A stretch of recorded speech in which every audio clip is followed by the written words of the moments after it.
to atrake, atrake, Acha.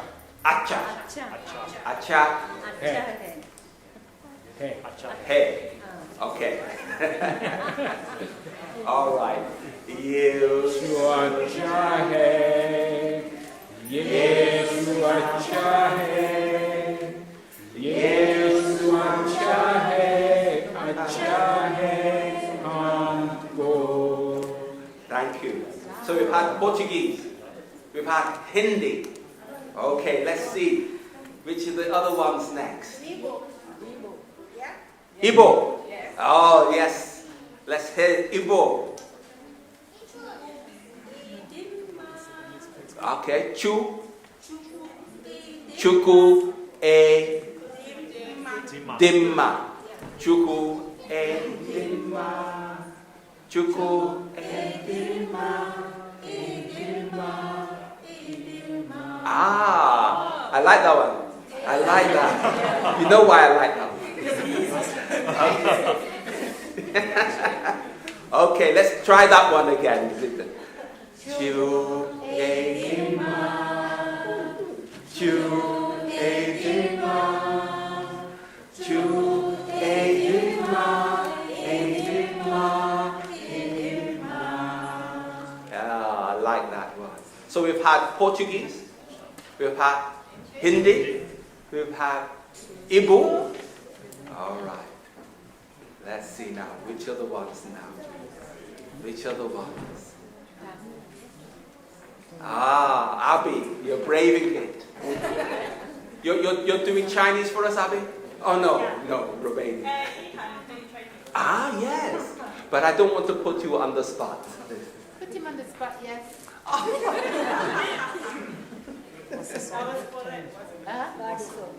is so good. God is so good. God is so good. God is so good to me. All right, we'll check. Do you want to have a go at the Romanian in the meantime? Yeah. Okay. Domnul este bun. Huh? Domnul How come you're so good at this, Paula? You have the gift of tongues, I can see.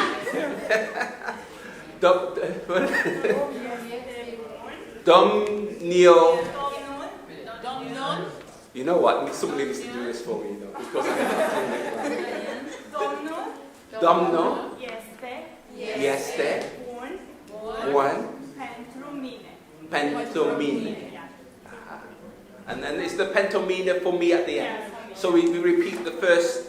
Yeah, Domnul este bun, Domnul este. Okay. All right, help us out here.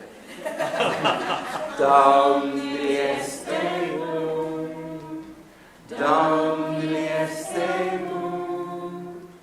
Domnul este bun. Aha. Excellent, excellent. Don't worry, we're going to leave you just to see if you can find out the wording. So, which languages have we had so far? We've had Portuguese, we've had Hindi, we've had Igbo, and Romanian. Okay, let's see now. I know there's more languages. Tamil. All right, help me out with Tamil. Yesu nallavaru. Yesu nallavaru. Yesu nallavaru. Yesu nallavaru. Yesu nallavaru enakku. Enakku. Okay. All right, let's go with this one. Yesu nallavaru. Yesu nallavaru. Yesu nallavaru. Ah, very good.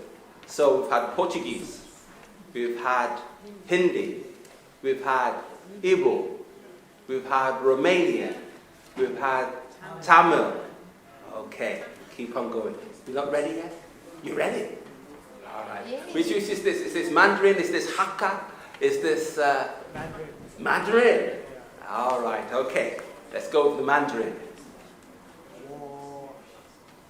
Actually, I don't even wonder. Just double check. Just in case there's any. It's hard to translate. Oh, right. I don't think we have it, to be honest. You don't think you have this? Yeah. Ah, so you were trying to improvise. Yeah, I was trying to improvise, but then I realized it didn't work. Ah, it's best to realize now. All right, we will reserve a Mandarin for another time. Okay, which other languages are here? Which other languages?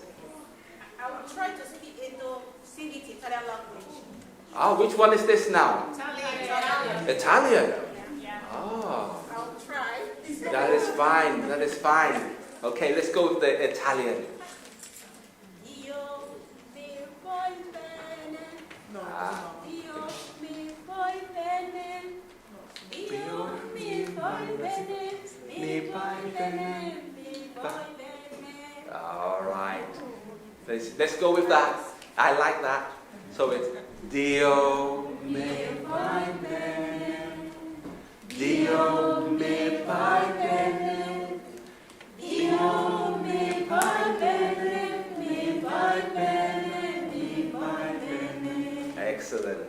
So we've had Portuguese, Hindi, Igbo, Tamil, Romanian, Tamil, and Italian. Yes. And we had English at the beginning. Thank you. Thank you, Lynette. English at the beginning. All right. Let's go with one more, just one more language. One more language.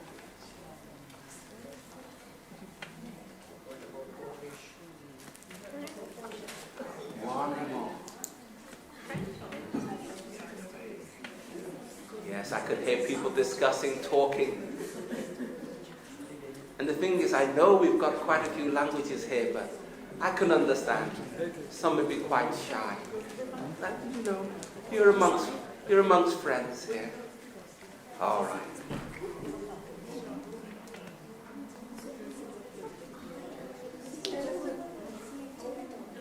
Okay, Rose, I would just say it in patois. It'd be pretty much the same, won't it? All right. Well, you know what? Were you going to say something, my brother? Yeah, I was trying to. Ah, you're trying to work it in Zulu as well, aren't you? And it may not necessarily fit. It can fit? You want us to give us a go?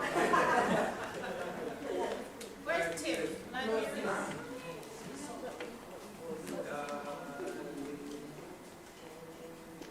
Got to be a bit louder for us. But I can see you're working it out in your mind, you see. You don't have to say it. Let me try. Okay.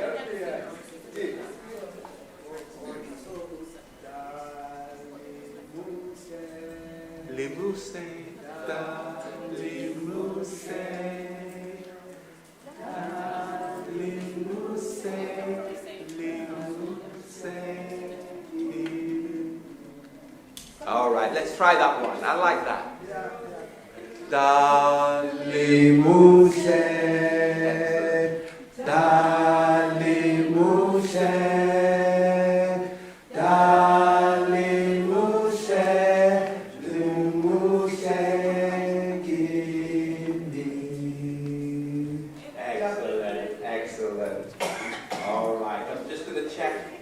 Technicians, you ready to go?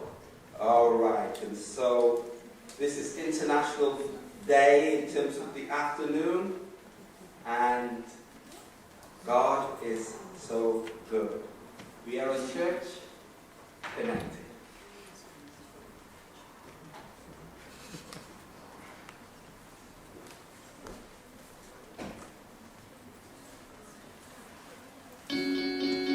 We are people, and we love to get connected. We connect as families because of birth. We connect as friends because we click. And we connect as communities because we care. Seventh-day Adventists are people who connect in communities called congregations, which in turn connect to form conferences, who connect together to form unions, divisions, and the General Conference. Why do we connect? It starts with a connection to the Creator, who invites us on a spiritual journey. When we journey together, we can help each other along the way. This journey is a journey of a lifetime, and as we learn and grow, life becomes filled with meaning and purpose. Our greatest joy is in helping others along the way.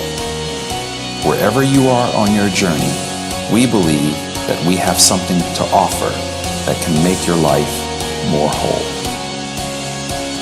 So the next time you see a Seventh-day Adventist, remember, you're not looking at someone who stands alone. They are connected to a world church that has 18 million members, gathered in 13 divisions, comprised of 122 unions, formed by 600 conferences, serving in 140,000 congregations in 208 countries, who worship in 924 languages, and they all want to connect with you.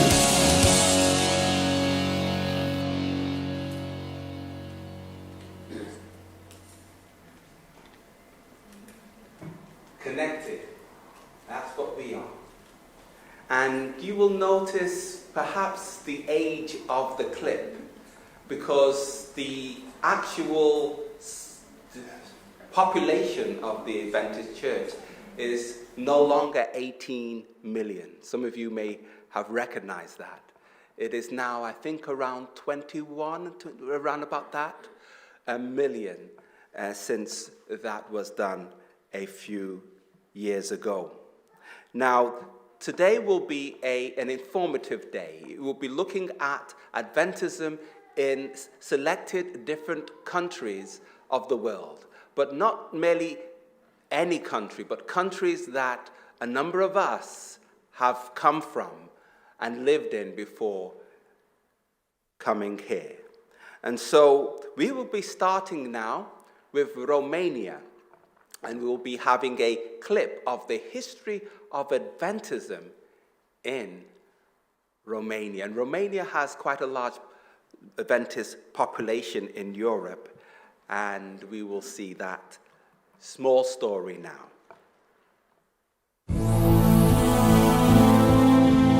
Through the union between Moldova and Țara Românească, Romania has emerged as a state led by Alexandru Ion Cuza.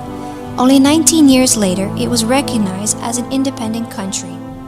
In the same period, the first Adventist missionary in this territory was a Catholic priest of Polish origin named Mikhail Belina Tchaikovsky. Once he embraced the Adventist beliefs, in 1864, he went to Europe with the desire to share the discovered truths. In 1884, the president of the World Church, George Butler, went to visit Romania in Pitești and declared, "Most Adventists are in the wealthy and influential society, and a large number of visitors are about to prepare for baptism." The 20th century was marked by good and sad years during the communist regime.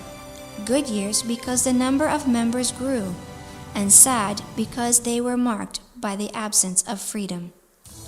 Today, the Adventist Church in Romania are 65,246 members who worship in 1,108 churches. A total of nearly 400 pastors serve alongside members daily to bring the gospel to over 21 million inhabitants. Thus, the good news is proclaimed with power 24/7 through the Hope Channel and 79 local radio stations in Romania. Through programming with guests from the church and society, Adventist Media Center transmits passion for life. Many are touched by the printed word. Life and Health Publishing employees are working in 3 shifts to print book orders. Bibles, spiritual, family, education, health, and children's books, all with the aim of helping the reader to discover the secrets of the Scriptures. 61 pre-university educational institutions help over 2,700 children, youth, to grow beautifully and to love the one who gave them life.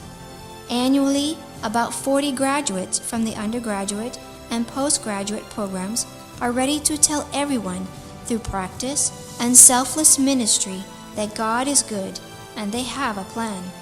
Following the example of the Savior, 1,350 volunteers choose to enter weekly in 46 prisons to proclaim divine forgiveness for the inmates. Baptisms that occur annually are a living testimony of life. With change, there is hope. Correspondence Bible Institute Sola Scriptura has entered approximately 5,000 people who are receiving free monthly Bible study courses.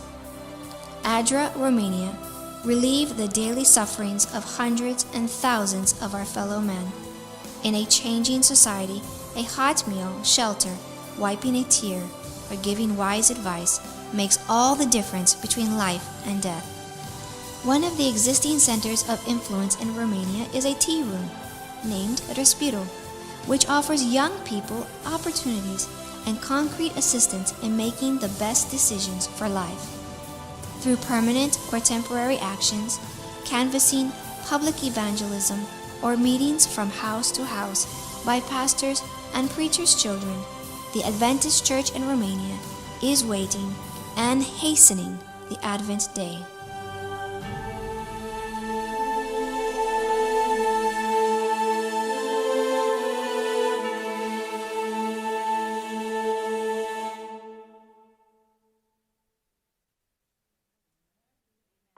Amen. Now we have the Nigerian SDA story.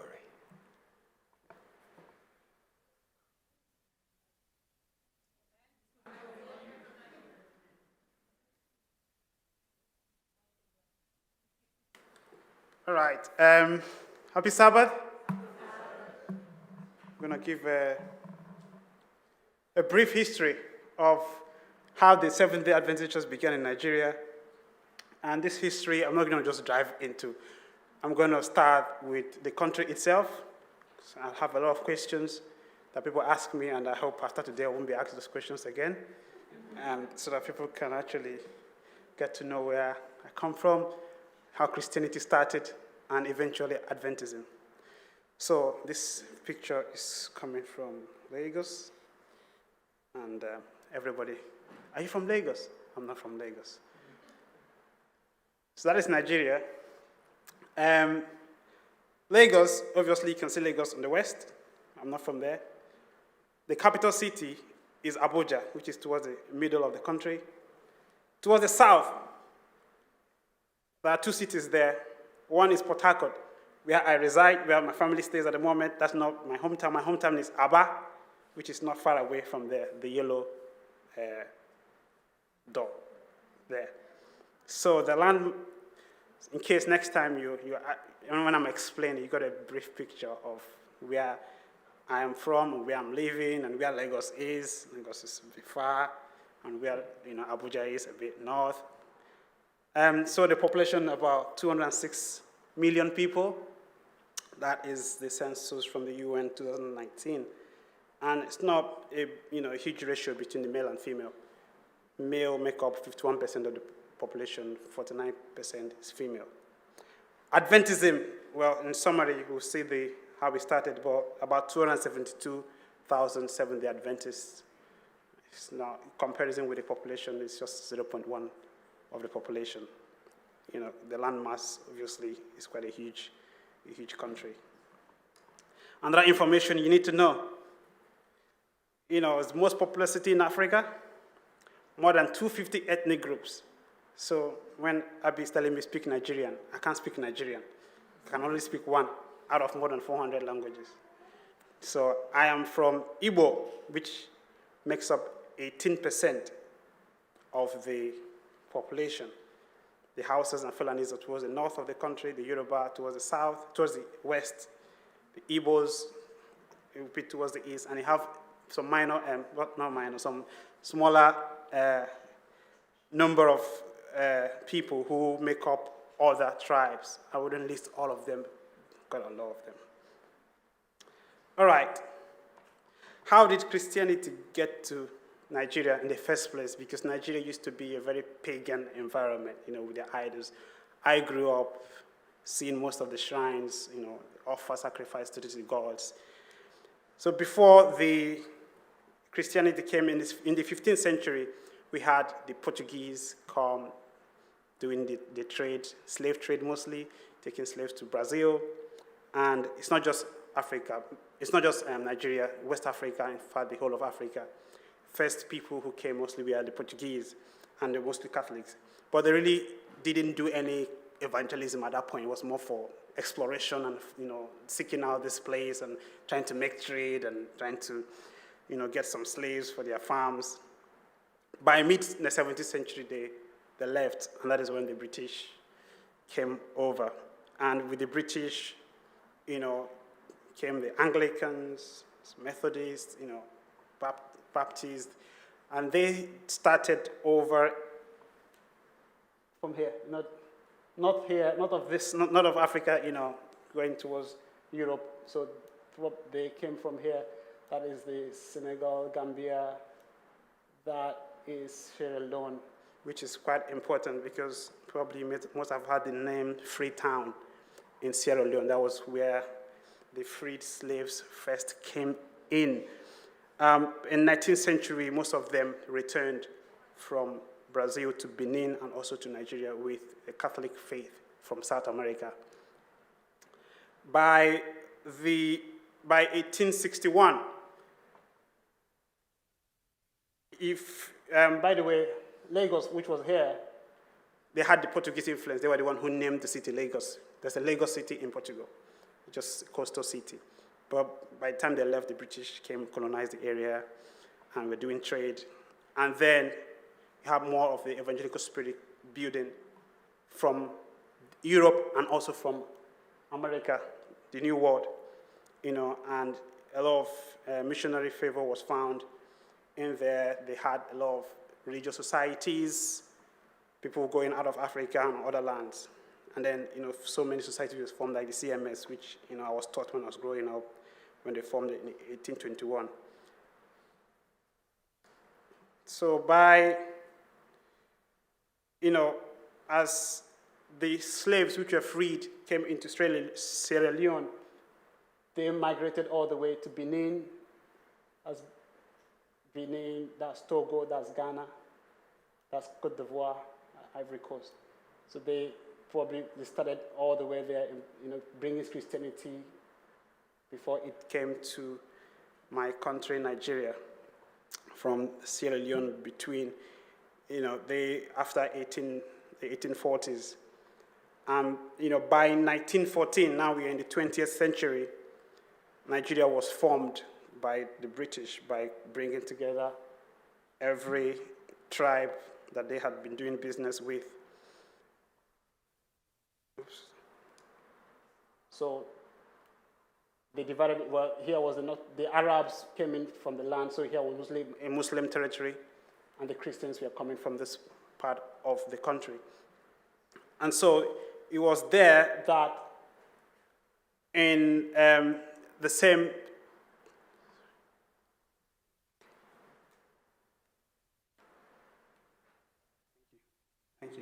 So it was the same time in early 1900s that the first Seventh-day Adventist missionary actually came to Nigeria. His name is Elder D.C. Babcock, David C. Babcock.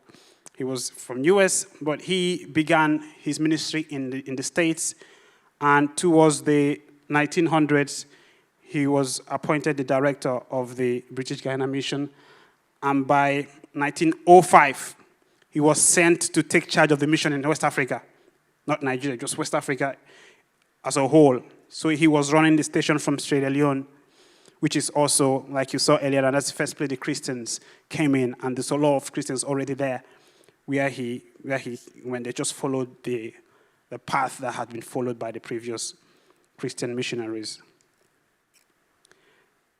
And they came to, by 1913,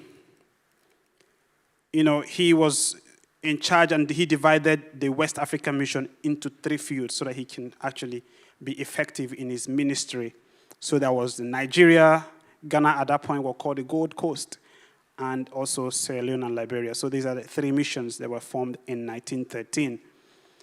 He will personally take up the role of being in Nigeria to spearhead the evangelistic work in Nigeria. So he arrived in Lagos in 1914, the same year the Nigeria Protectorate was formed, and began his work in Lagos, in the Yoruba territory.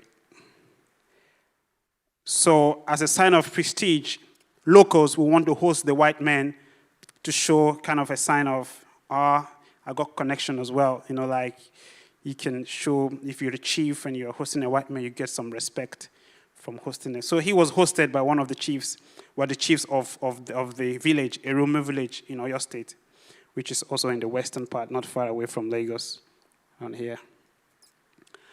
And he helped them build a house, he dug a well, he provided potable water for the community and also for the gospel workers of the community. And even one of the chiefs' son was very helpful as well to the gospel because he could speak Hausa and Yoruba, and he could also speak English, so that was an interpreter. And he would have to struggle in learning that languages. But assisting him was also a local called Jacob Alao, who, surprisingly or interestingly, was given to him or spared by a Baptist missionary. A Baptist missionary lended Babcock an aid to help him in his ministry. And by the end of his stay there, the chief and the people in the house accepted the Adventist faith.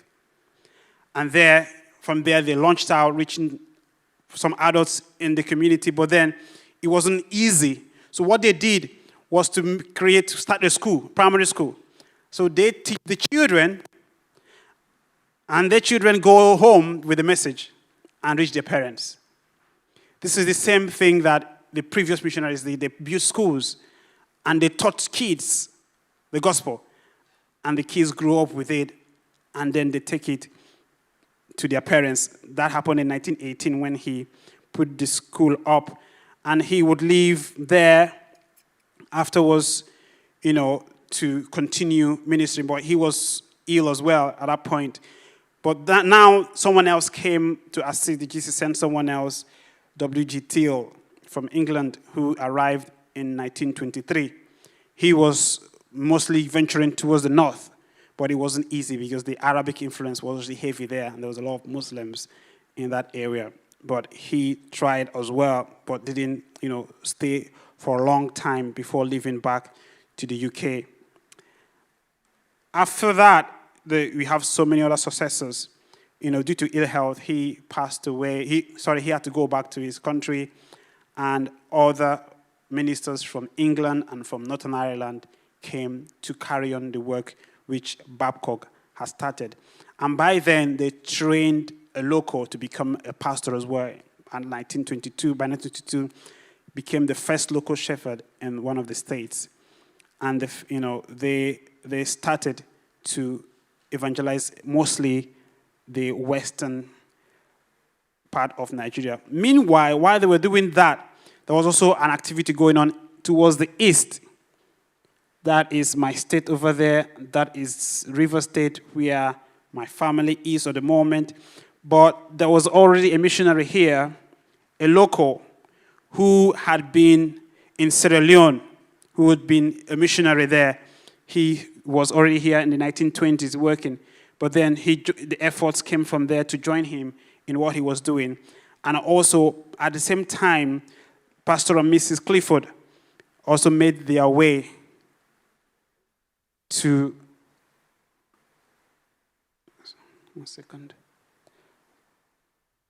Made their way to my state here, where, in my own community, they had the missionary. While we were still growing up, people still talked about him. My grandparents would say, "Oh, we were there when Clifford came," and all kind of, things about how people started the church, and we started slowly. But at this time, Clifford came. He was in Ivory Coast before he finished. So these are all missionaries who were sent by the GC from Europe to come and carry on the ministry there. And at this time, the main objective was to teach young people who will go to tell the older ones. So they started building schools and Bible studies was most important as well. And they were able to, spread the message. And by the 1930s, you had a lot of Adventists in Nigeria and districts as well. And they organized it into a union mission as it grew in the 1930s. At the same time, the whole West African coast was reorganized. And we had, I think, 3 missions there in West Africa as a whole. In Nigeria, it was divided into 4 because the spread had become so successful. So I'm going to just quickly, this slide is just a succession of what happened because there was success, and then it was now handed over to the locals. And by 1960, all the foreign missionaries were gone, and it was now left to the Nigerians to run the country. And this was the same time Nigeria again had independence from the UK. So it seems that we got independence politically and also independence in the church. And that carried on with the pastors who were, given the mission. And they did, well. That today we have in the church, we have these 3 union conferences still active. You can see this whole landmass here on the north, and they have the lowest membership because of it's a Muslim territory, it's difficult. This is mostly the Christian territory where we have about 164,000 Adventists. And to the west is a mixture of some Muslims and Christians and about 59,000 members, 9 conferences here, 12 conferences, 3 conferences over there, and 2 missions. The most also interesting thing is the schools. Like I said earlier on, 82 primary schools are in this conference, in this union conference, and there's about 20 in the west. You can see the growth, and also in the secondary schools as well, and the university. So the education was really what was, as a tool that were used from the 1920s to teach the young people, and the young people go teach their parents. And then my dad got the message when he was in school as well, and then came back and brought the message home, and his mom and siblings accepted through him. It was just that cycle of teach the young ones, they go home, and then evangelize their families. That is the history and where we got where we are now. And it's still growing, and by God's grace, we will continue to expand till Jesus comes. Amen.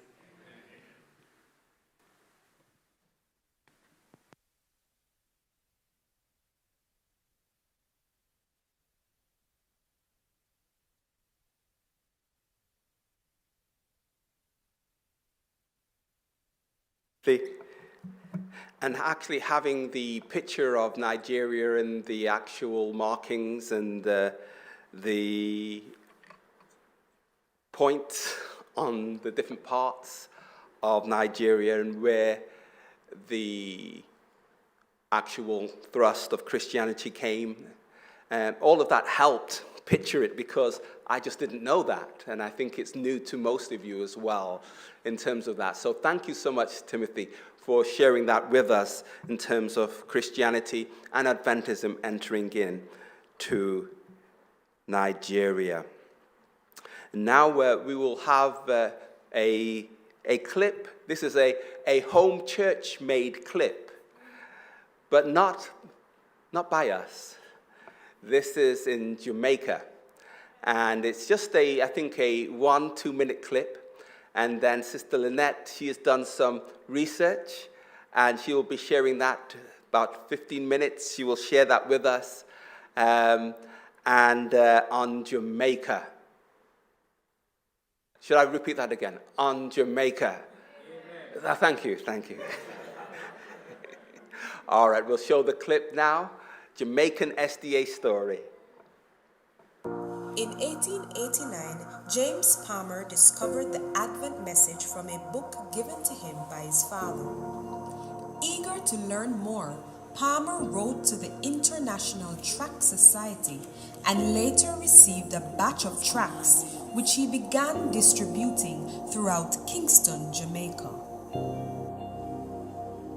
A true pioneer, Palmer took to the streets, continuing his work of proclaiming the gospel with those he came across.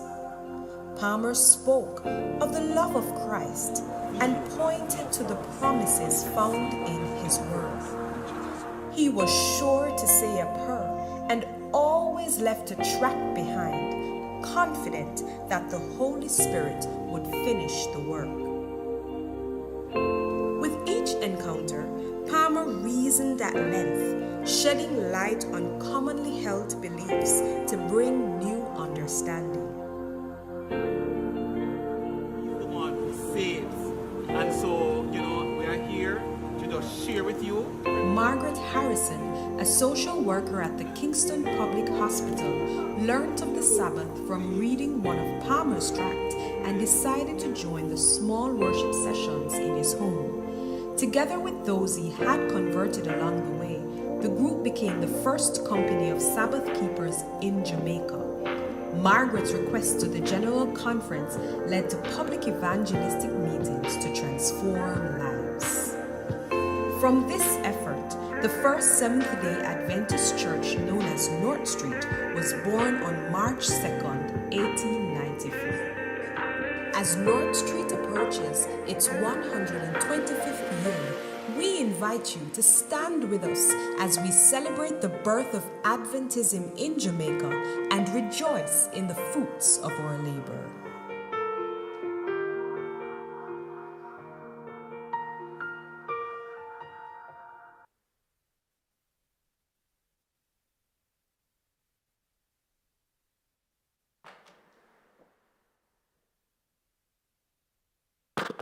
Good afternoon, everybody.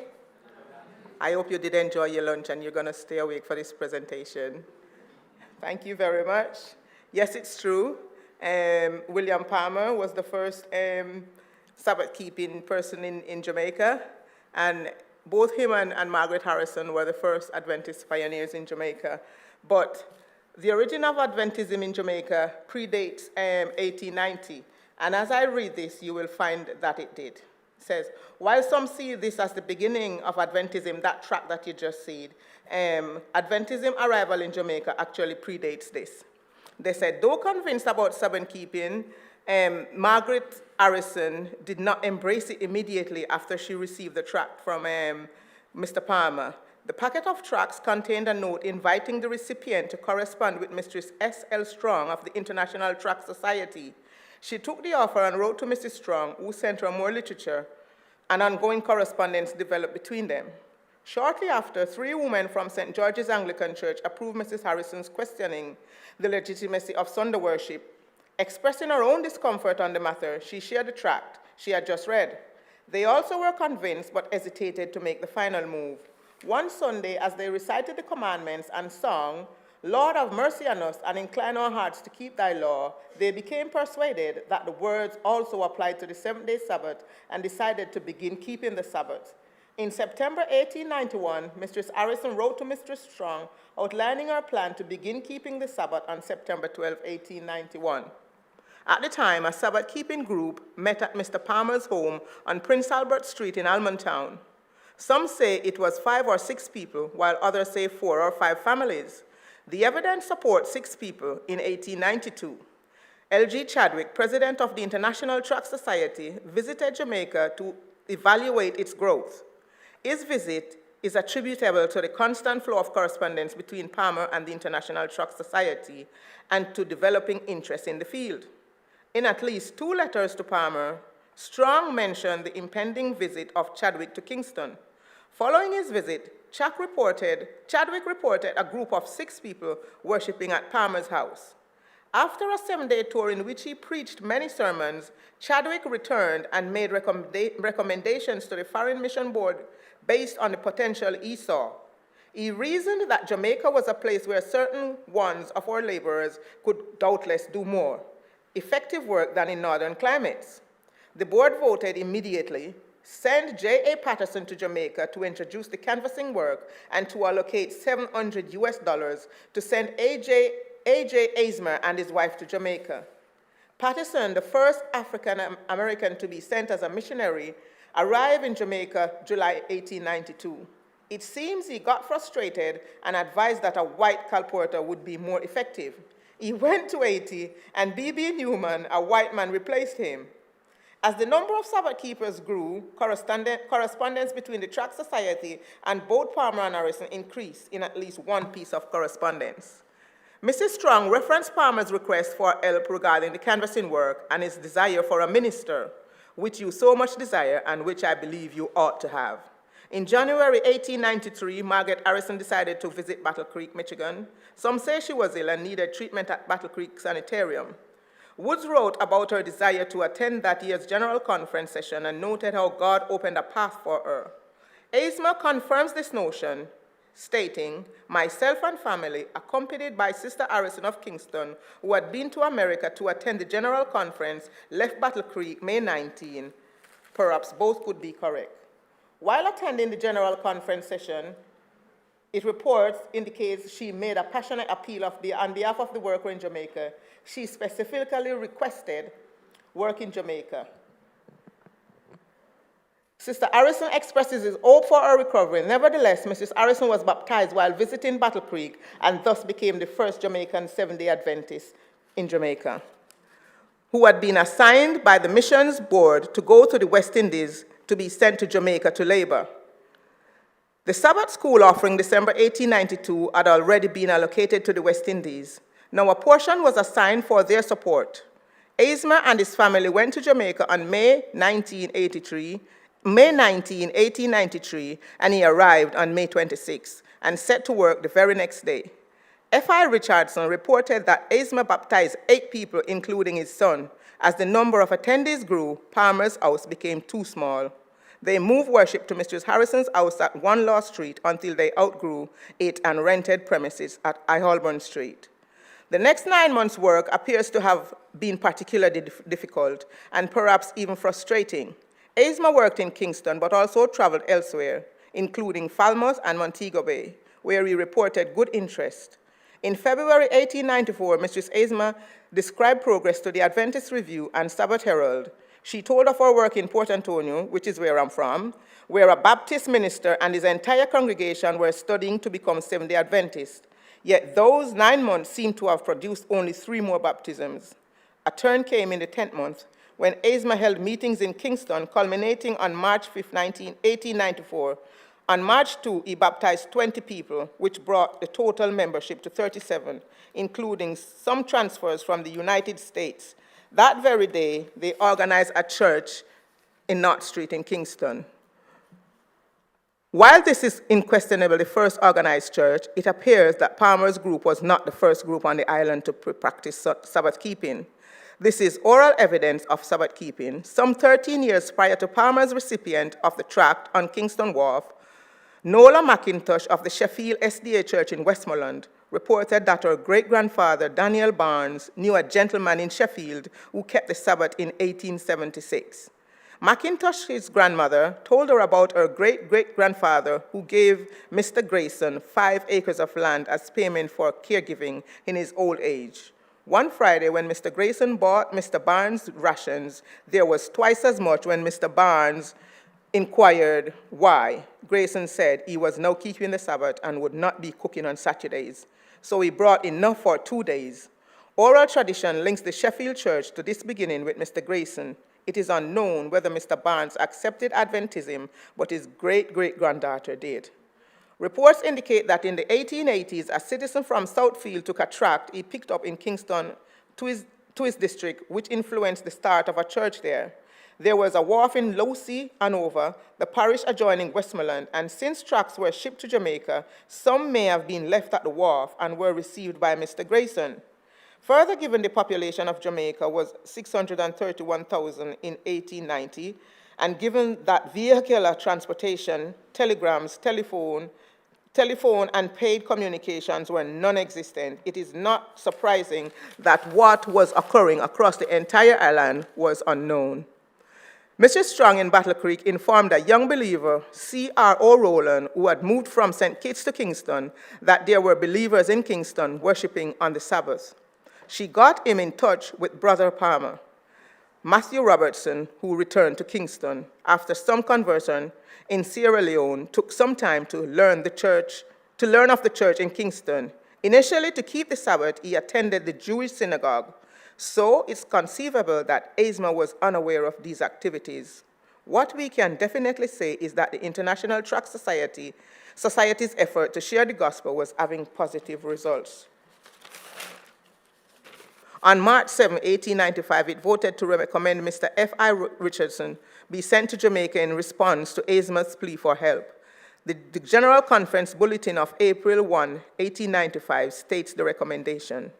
Richardson left for Jamaica on March 23, 1895, and arrived on March 29. He reported attendance at a meeting in progress to be between 35 and 48. Soon after, they had quarterly meetings and a baptism of 7 believers.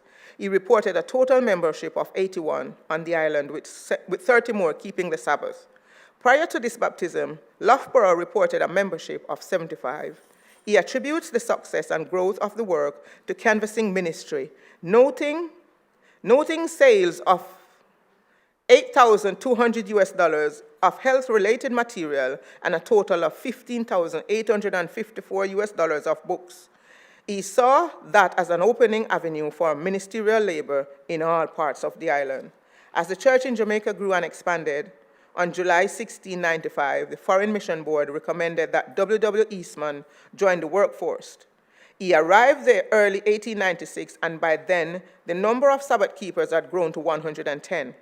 The records of the Foreign Mission Board on September 30, 1895 indicated that the Committee on Plans and Appointments recommended 3 individuals to serve on the Jamaica Committee: A.J. Asma, Chairman, F.I. Richardson, Treasurer, and W.W. Eastman. They all gave dedicated service, and the work continued to grow. By March 16, 1896, the board voted what must have brought a disappointment to A.J. Asma, as it recommended that Richardson be relocated to South Africa. On May 7, 1896, it recommended that C.A. Hall replace Richardson in Jamaica. Asma organized the Spanish Town Church in June 1896, Fonthill Church in July 1896, Trinityville in April 1897, Green Island Church in August 1897, and Waterloo, which is called the Ariwatch Church, in October 1897.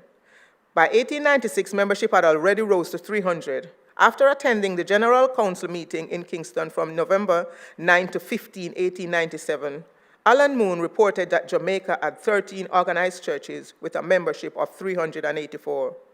Several unorganized companies obeying the truth, and another 46 people awaiting baptism. He told the Foreign Mission Board that about 1,000 persons in and around the Caribbean Sea are keeping the Sabbath, and in his judgment, and in the judgment of those who attend the Jamaica meeting, it is desirable to unite the work in that field under one general management with headquarters in Kingston, Jamaica. Moon made 2 notable predictions. Jamaica hereafter will be the center of the island's work, and we shall soon have a strong conference in this island alone. These 2 predictions did not take long to materialize. The board endorsed the proposal, and on December 5, 1897, voted to recommend that the work in Central America and Guyana fall under the West Indies Mission Field. A.J. Asma was named acting superintendent of the West Indies Mission Field with headquarters in Kingston, Jamaica. F.J. Hutchinson was asked to head the canvassing work for the new field. Growth in the field of Jamaica and developments elsewhere initiated fulfillment of Moon's second prediction. F.I. Richardson, who had been sent to South Africa, did much develop the work there. But health challenges that were not problematic in Jamaica surfaced in South Africa. This he requested to relocated to a warmer climate and particularly to return to Jamaica. The board on December 5, 1897, to grant his request. The Missionary Magazine of August 1, 1898, reported that he and his wife left for Jamaica on July 14, 1898. Within months of his arrival, he was named superintendent of the Jamaica Mission. This partially fulfilled Moon's projection that Jamaica would become a conference. Progress continued as the evangelist and educational arms of the movement combined for evangelism. The mission board accredited several missionaries to serve as preachers and teachers. Schools were started in Southfield, Trinityville, and Waterloo. Moon's prediction soon came to be fully realized. By January 1903, much growth became evident. J. Hay Strickland noted that membership had grown to 1,182 with 37 churches and companies. In a report in the Advent Review and Sabbath Herald on the session he attended, W.A. Spicer said, delegates from 17 organized churches and representatives from various unorganized companies attended. Spicer also noted 1,200 Sabbath-keeping adults. The fruits of 10 years of labor were present in Jamaica. On January 26, 1903, with delegates from churches, companies, and the mission board, the Jamaica Conference was organized with F.I. Richardson as president. Between January and June 1903, the Jamaica Conference added 100 members through baptism, and the membership grew to 1,300. There was also an increase in young nationals hired for church work. In 1906, the British West Indies Union Mission, with headquarters in Kingston, became the West Indies Union Conference, with George F. Enoch as president and Dr. Wellman as vice president. Also in 1906, the West Indian Training School was approved to begin training church workers. Its doors opened on January 1, 1907, on 100 acres of land near Bogwalk, St. Catherine, with the support of the East Caribbean Conference. By March 1907, the membership grew to almost 2,000 in 20 churches and 28 companies following the 1907 earthquake in Port Royal. The British West Indies Union mission headquarters moved to Colon Canal Zone, but returned to Jamaica in 1911. In March 1908, there were 7 baptisms. The growth spurt and momentum seemed to have stopped, since all the seasoned workers were transferred to other areas of labor, and their replacements were not as experienced. There was a new British West Indies Union Mission President, Bender, a new Jamaica Conference President, W.G. Neeland, new pastors. Bender resigned in 1913, later that year. D.E. Wellman, president of Jamaica Conference, reported at GC session that there was little baptism growth to report, especially compared to the last GC session, though the work was moving forward. Aizma later returned and was followed by G.A. Roberts, but to no avail. These were lean years. The training school that was founded in 1906 with a promise to train local workers was closed. In 1919, membership in Jamaica Conference was 2,200 in 50 churches. This means that while the first 14 years yielded 2,000 members, the next 12 years yielded only 200. There was growth of 30 in organized churches, perhaps attributed to companies upgrading into organized churches. By 1923, the membership grew to 2,216 in 56 churches. This says only 16 were added in 4 years. These lean years, positive contribution as N.J. Alborg and E.C. Boger placed Montego Bay Church on firm footing. Mandeville Church was established, resulting from an evangelistic crusade in 1919 by N.J. Alborg and C.H. Kelslake, and West Indies Training School was reopened with a new mandate in a new location. After 16 years of slow growth, beginning in 1923 with C.E. Wood's leadership, growth began to be seen and sustained by H.J. Edmond, C.E. Andrus, and W.E. Atkins. Under their leadership, membership grew from 2,216 in 56 churches in 1923 to 9,255 in 150 churches in 1943. Jamaica began growing as the mission board had expected. Woods employed young Jamaican pastors like George Smith, Alan Stockhausen, H.P. Lawson, O.P. Reed, Frank Fletcher, and P.J. Bailey. Edmund introduced the pastoral district system and saw growth of 2,000 in his 5-year tenure.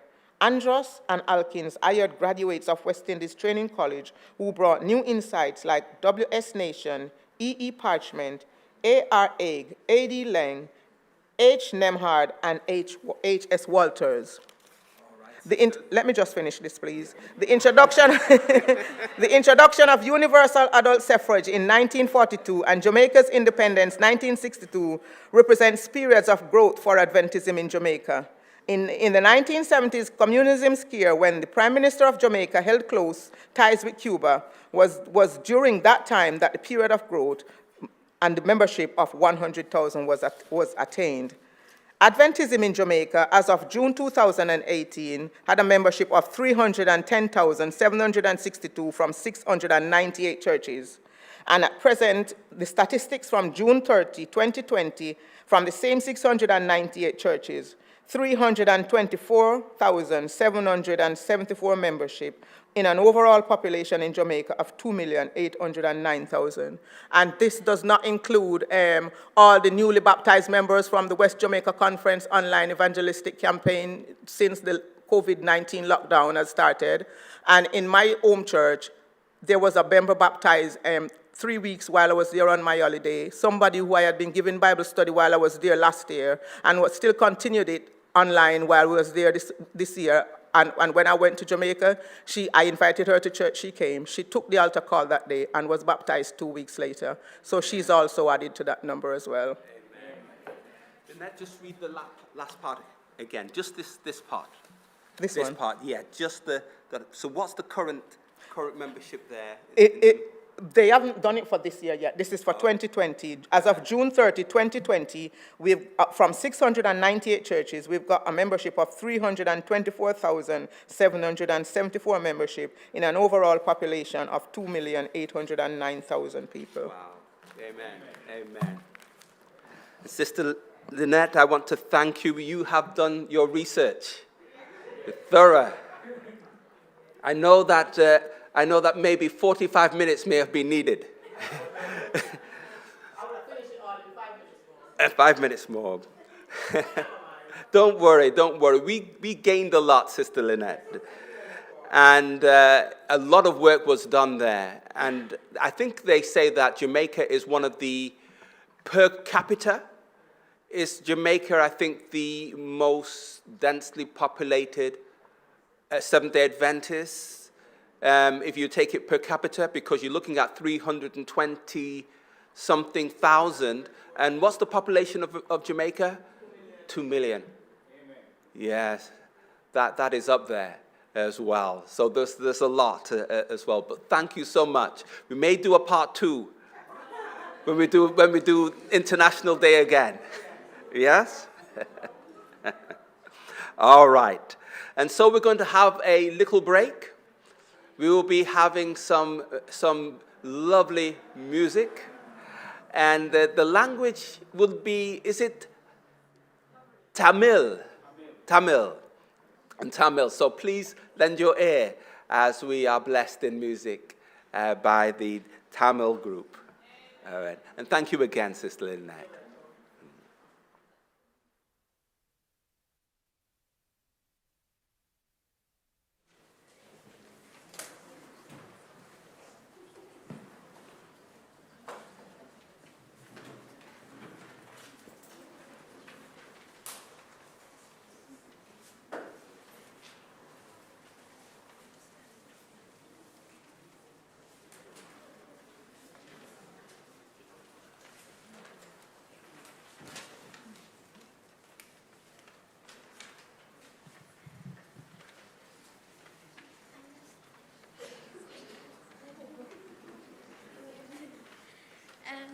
Hello everyone. So the song that we sing is in Tamil. I've heard it's one of the oldest languages in India, and it's from the south of India. And the meaning of the song is, "The Lord is my light, my salvation, therefore I will fear no man. Even if my father and my mother forsake me, my God will be my refuge. And even though some have planned evil against me, I will not be afraid, because God will reward their deals, therefore I will trust in him." And I hope you are blessed.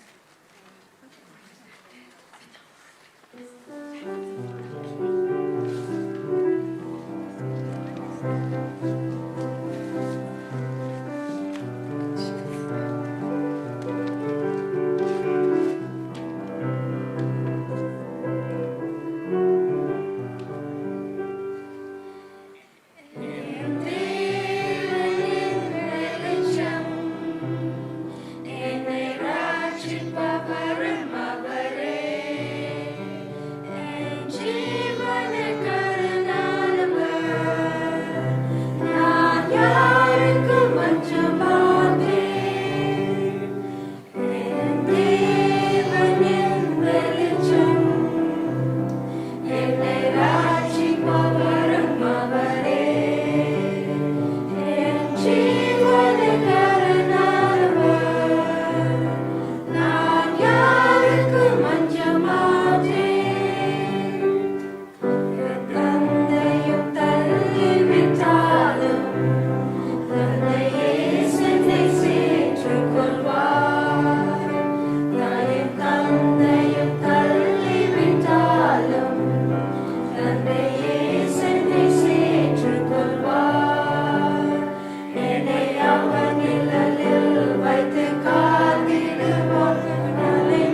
I'd like to thank the Tamil group again for that beautiful song and music.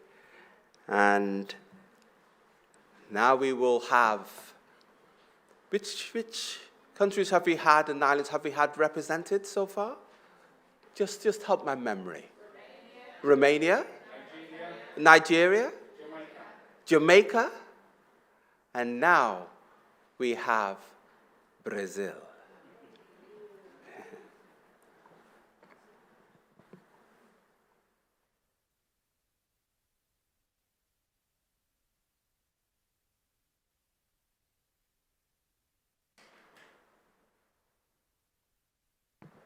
Good afternoon, everyone.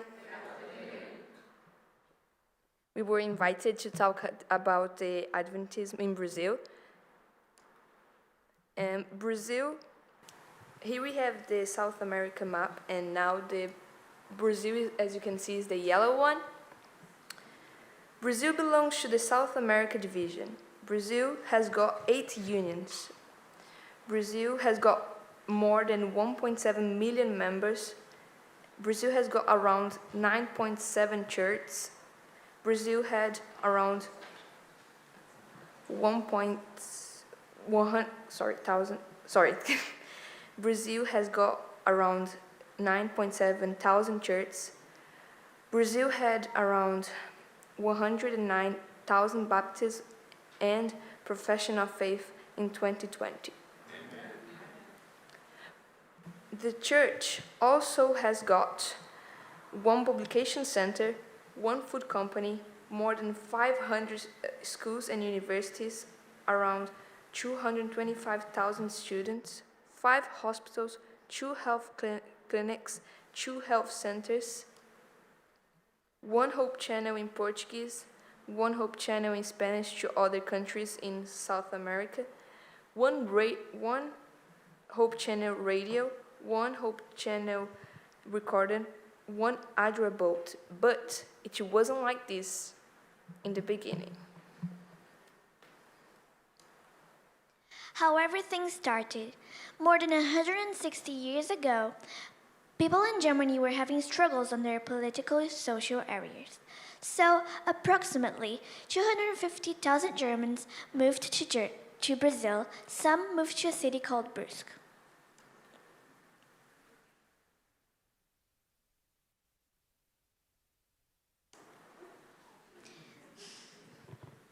Guilherme Bells came from a Lutheran family. He also loved God.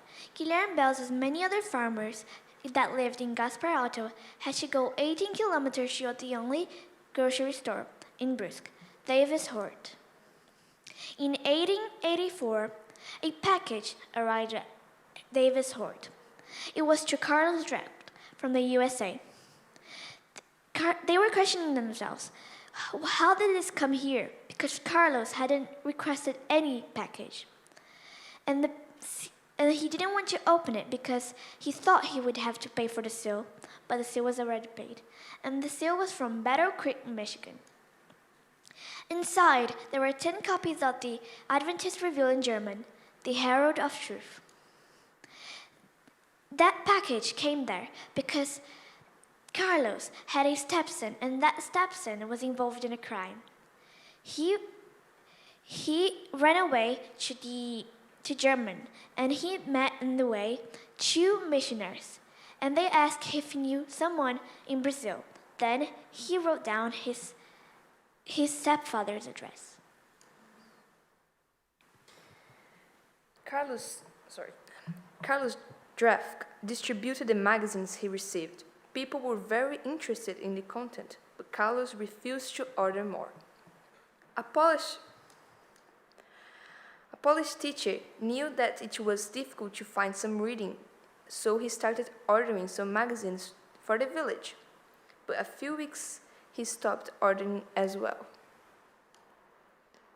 A third person, who is Frederick, assumed the new orders, but his intention was to sell the magazines and books to buy alcoholic drinks for himself to consume. For many times, Frederick didn't sell all the magazines. Then he exchanged them buy drinks in Dave's store because Dave needed the papers to wrap the goods he sold.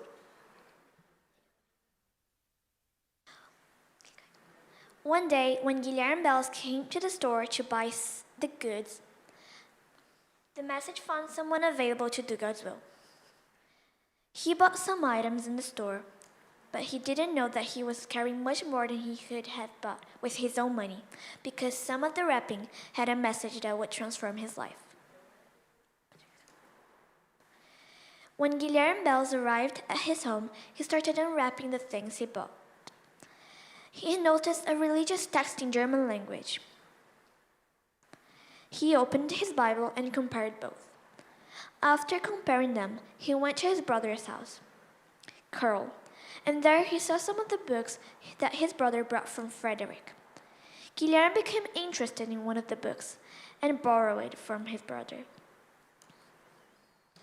Guilherme came from a religious family and had asked himself the reason why they kept the Sunday while the Sabbath is mentioned in the Bible, but he never received any good answer back from his pastor that convinced him about this topic. He read the book and compared with the Bible. He was sure that God wanted to show him something important. And each day he was realizing that the Sabbath was a special day. He spoke to his wife and explained it to her what he had discovered by reading the message. Then they and their young children decided to keep the Sabbath. However, when he explained it to his old sons, they said that that moment wasn't the right moment for them. Guilherme, his wife, and their young children started enjoying the blessings of the Sabbath day from that day onwards. Francisco, who was one of the old sons of Guilherme, had got married recently, and for him keeping the Sabbath would be important, but he also believed that by doing it would be difficult for him. Sometime later, his wife became deeply sick, and it made him rethink his decision. He sought the Lord, prayed earnestly, and he recognized his mistakes and accepted to live according to God's commandments. He spoke to his wife, and both accepted to walk in God's path. His wife was healed, and he became a missionary pastor. Francisco had a neighbor, and that neighbor had a wife that had been sick for 5 years. She was having a life where her husband needed to help her in basically almost all activities. She overheard that her neighbor was healed by accepting God. Then she decided to study the Bible to find a new truth. She accepted the new teachings, found peace, the sickness vanished, and the family decided to follow the new faith. Guilherme didn't wait too long to spread the new message within the community. He started the Bible studies with 2 friends, and one of them was Augusto, and these studies many times took the whole night. At the village of Brusque, 2 families studied the magazines and accepted the message, and soon they decided to keep the Sabbath. That decision was followed by a great persecution, and sometimes they felt afflicted and had their faith being tested. They decided to move to another city to avoid additional problems. A few years later, the first group of Adventist booksellers arrived in Brusque. One of them became surprised when he found out that there was a group of Adventist people there. The pastor Frank Westphal, an American missionary who was in Argentina, was informed, and he quickly traveled to Brazil. When he arrived in Brazil, he went to meet the Adventist pioneer group. The visit from the pastor brought comfort to the whole group. From that moment onwards, they felt being part of God's people, and 5 families were baptized in Brusque in Gaspar Alto. A few days later, after the baptism, the pastor looked for a place to rent in order to have their first communion. However, the people in the village were fearful of criticism and threats, and they ended up giving up renting their rooms for the new group. Therefore, the only option they had was to have their first ceremony near the Itajai meeting river. That day, which was the 15th of June of 1895, was a special moment for all of them and for all the visitors who attended the ceremony, because it was the official foundation of the first Seventh-day Adventist Church in Brazil. Augusto, Guilherme's friend, as elder, and Guilherme Belts as deacon. 9 months after the baptism, the new members started building a simple temple in the land that belonged to Guilherme Belts. And in 23rd of March, 1896, was inaugurated the first Seventh-day Adventist temple in Brazil. Nowadays, each 4 minutes and 48 seconds, a new member is added to the SDA Church in Brazil. Amen. Amen.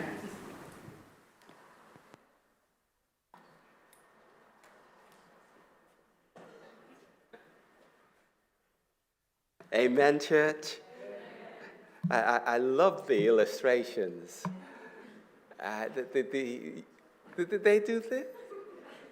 That, I'm feeling old, not in the relation. I know I'm looking at you, Keith, but I'm just no.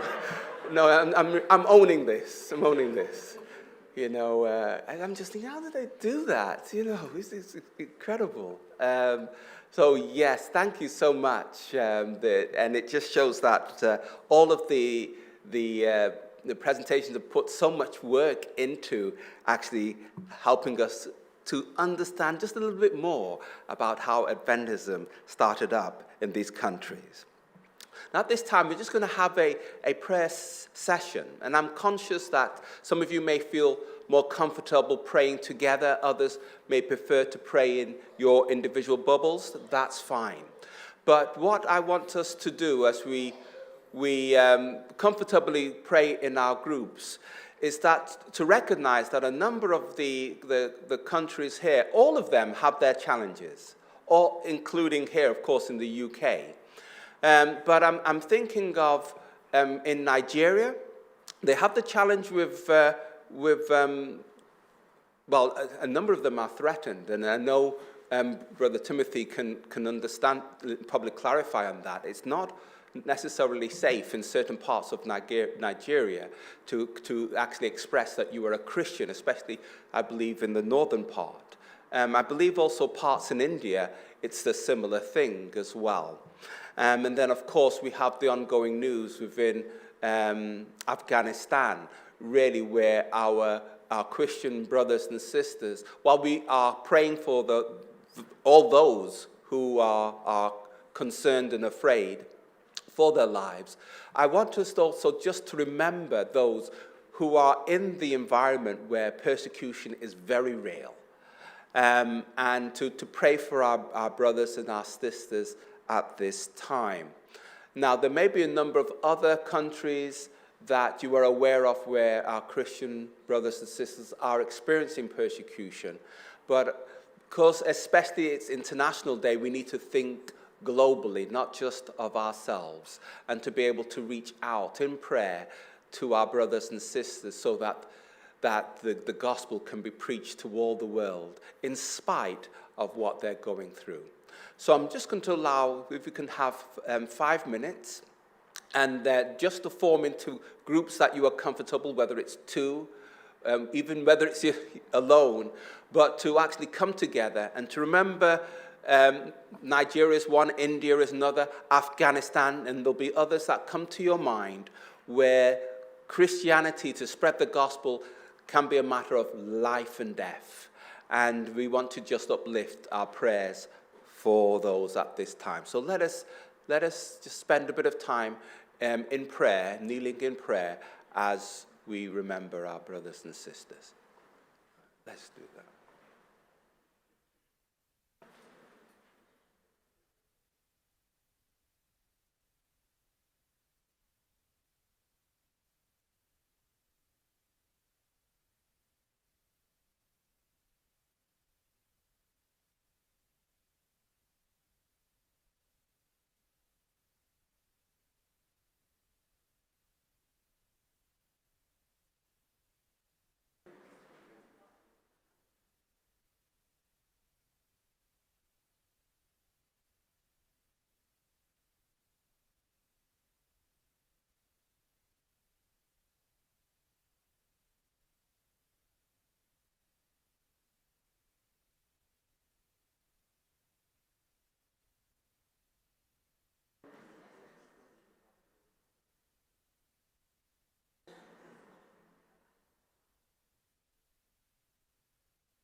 Now, I wish Monette was here, because we're going to hear a small clip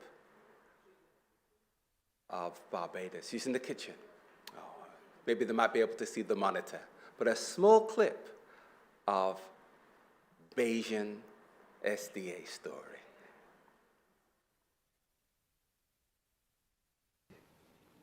On September 21 in 1891, the First Adventist Church in Barbados was established.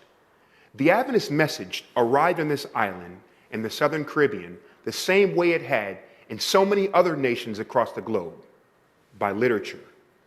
In the early 1880s, a woman named Anna Elaine learned about the faith from reading issues of the Signs of the Times sent to her by her sister, who lived in Guyana at the time. Elaine shared her newfound hope with others.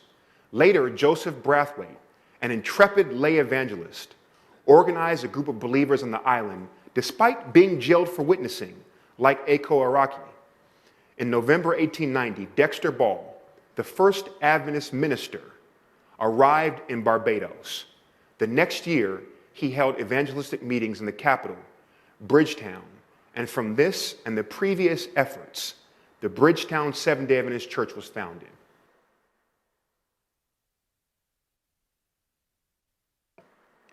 And now we will hear of the Zimbabwean story. And that will be followed by the story of India. And then we will have a special item following that.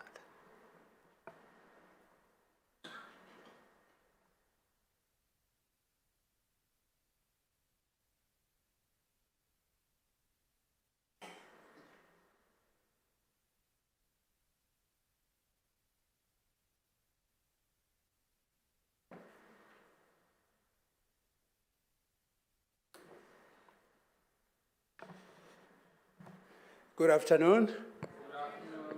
Are you happy? Oh, that's good. That's good. Yes, I will try to give you an account of a few bits about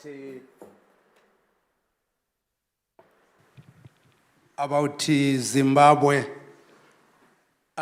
Unfortunately, what's happening now is that this is not a full screen of the whole of Zimbabwe.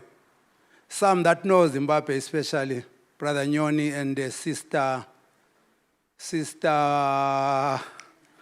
knows herself.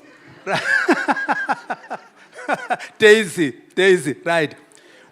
Zimbabwe has got a population of 14 million people, but we have got different conferences. So the conference which we are at, for us, is divided into categories whereby a lot of information I did not manage to get it because of the boundaries. So what happens is that our conference, we have got two conferences, the Central and the Western. So the other conferences in the Eastern Division also they have got their own conferences. So to get the information, especially in times like this, for the data protection, it took time, and they will be asking questions, even though some of them, they don't know me, So getting information especially when you are outside the country, especially knowing what Zimbabwe look like, it's as if you are poking your eye into the government. Yet, in the same way, Zimbabwe is, as I've indicated, is a very good country which has got a lot of opportunities.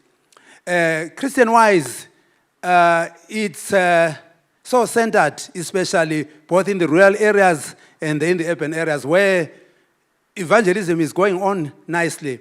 Even though during this pandemic, a lot has been happening through Zoom. And we hope and pray if it will continue as it, because churches are being built and people are being baptized, especially every week, regardless of the circumstances that are in.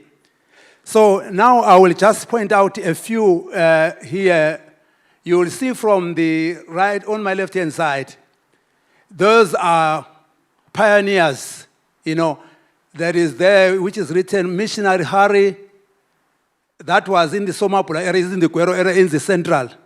And then when we come down on the other side, that's where we call it Solus. That's where the Solus University, which you have been hearing about, Solus College, that's the largest university which we have in Zimbabwe, which was officiated by the President-elect Robert Mugabe some time ago. So it caters for the whole region of Zimbabwe. A lot of people have, a lot of pastors have, they gone there for theology. It's a university. It has got a primary. It has got a secondary. It has got also irrigation. There's a lot of going on. This is the seventh. That's where the institution of and where the Seventh-day Adventist was based on. A lot of information that you hear about Zimbabwe evangelism is based in Soluso because that's where the pioneers are. And when you go up, you look on the edge, it's written Zambia. There is in the border with Zambia. We have got other pioneers there. And when you go up, that is Sokwala, is that is another area in the central part. You go up with Gweru, where is the edge between the central and the western. And when you go up north, you see that other area is in the center of the Bulawayo, which is the second capital city where we come from, both me and the other brothers who are here. And when you go down up, it's in the border with Zambia, written Kama TV. It's another area, and coming down, it's Wanke, so it's within the border with Zambia. So all those areas, if you look underneath, there is somebody who pioneered evangelism there. So each and every area, there was somebody who initiated that. So I could read the names, but when on the forefront, where is written Bulawayo, there is the first pioneer. I will read it while I was reading on my notes, you will see it. There is the first man who was the first person to be given the mandate to lead the Seventh-day Adventists. And we're going down there, we have got other pioneers who also did the same thing. And also coming down here, this area, also is the same where a lot of Adventism was taking place. But all this area, as you see, this is the border with Botswana, and all going down there, because we are between Botswana, Zambia, Mozambique, and Zambia. So we are in between. So all those border areas, they are part of us. And when the evangelism started, Adventism started, it started from South Africa coming into Zimbabwe. But it has spread its wings within the central area. But where we are, for us, where I come from, is here, written Bulawayo, written 1919 Bulawayo. That's where our heart is. That's where is the central point of Adventism. It spreads from there, going to other area. And that area, Bulawayo, being the second capital city of Zimbabwe. We have got Harare being the capital city, and this one being the second capital city. So all the central part on the region, I will call it on the region of Matabeleland, where most of the people speak Zulu. That's the central part. When you go up north, that's where they speak what we call Shona, another language. But apart from that, evangelism is coming from both sides. And even looking at the numbers in the northern East, they are more than us, because the region to them is bigger than us, and they've got more conferences than us. So I will just read a few notes that breaks the ice, iPad, to see how evangelism spread from there up to where we are now.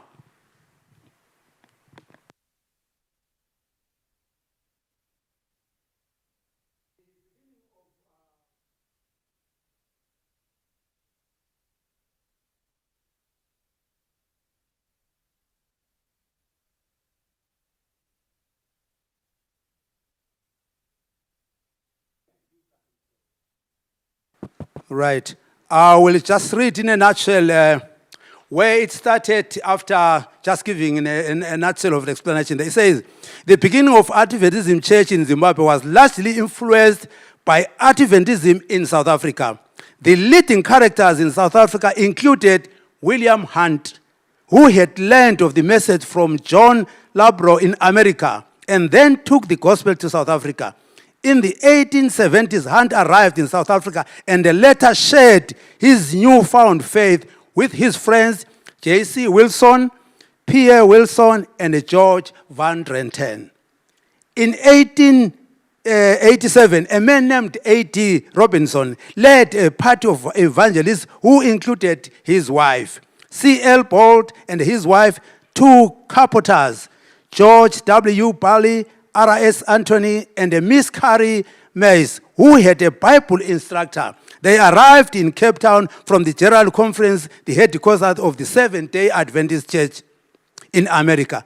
Peter, Wellesley, and Van Drenten had been idly. They organized 40 people who were interested in becoming evangelists in Kimberley. This was in South Africa.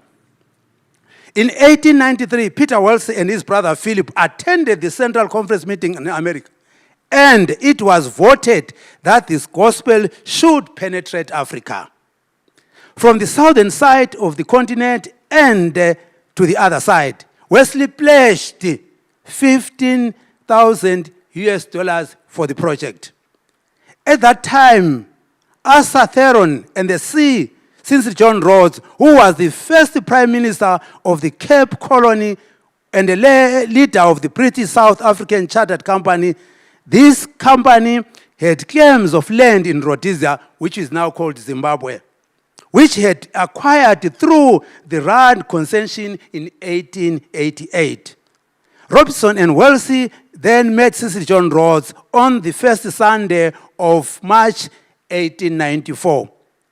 The other surprised to persuade them to continue talking even though he seemed not to be listening to what they were saying as they were talking to Cecil John Rhodes. As they related their request, it seems as not giving them attention, not listening, but they 3 times he argued them to continue with their story. At the end of their meeting, Cecil John Rhodes gave them a sealed envelope to take to Star Jameson in Bulawayo, where we come from, who was governor in Rhodesia, which is Zimbabwe now.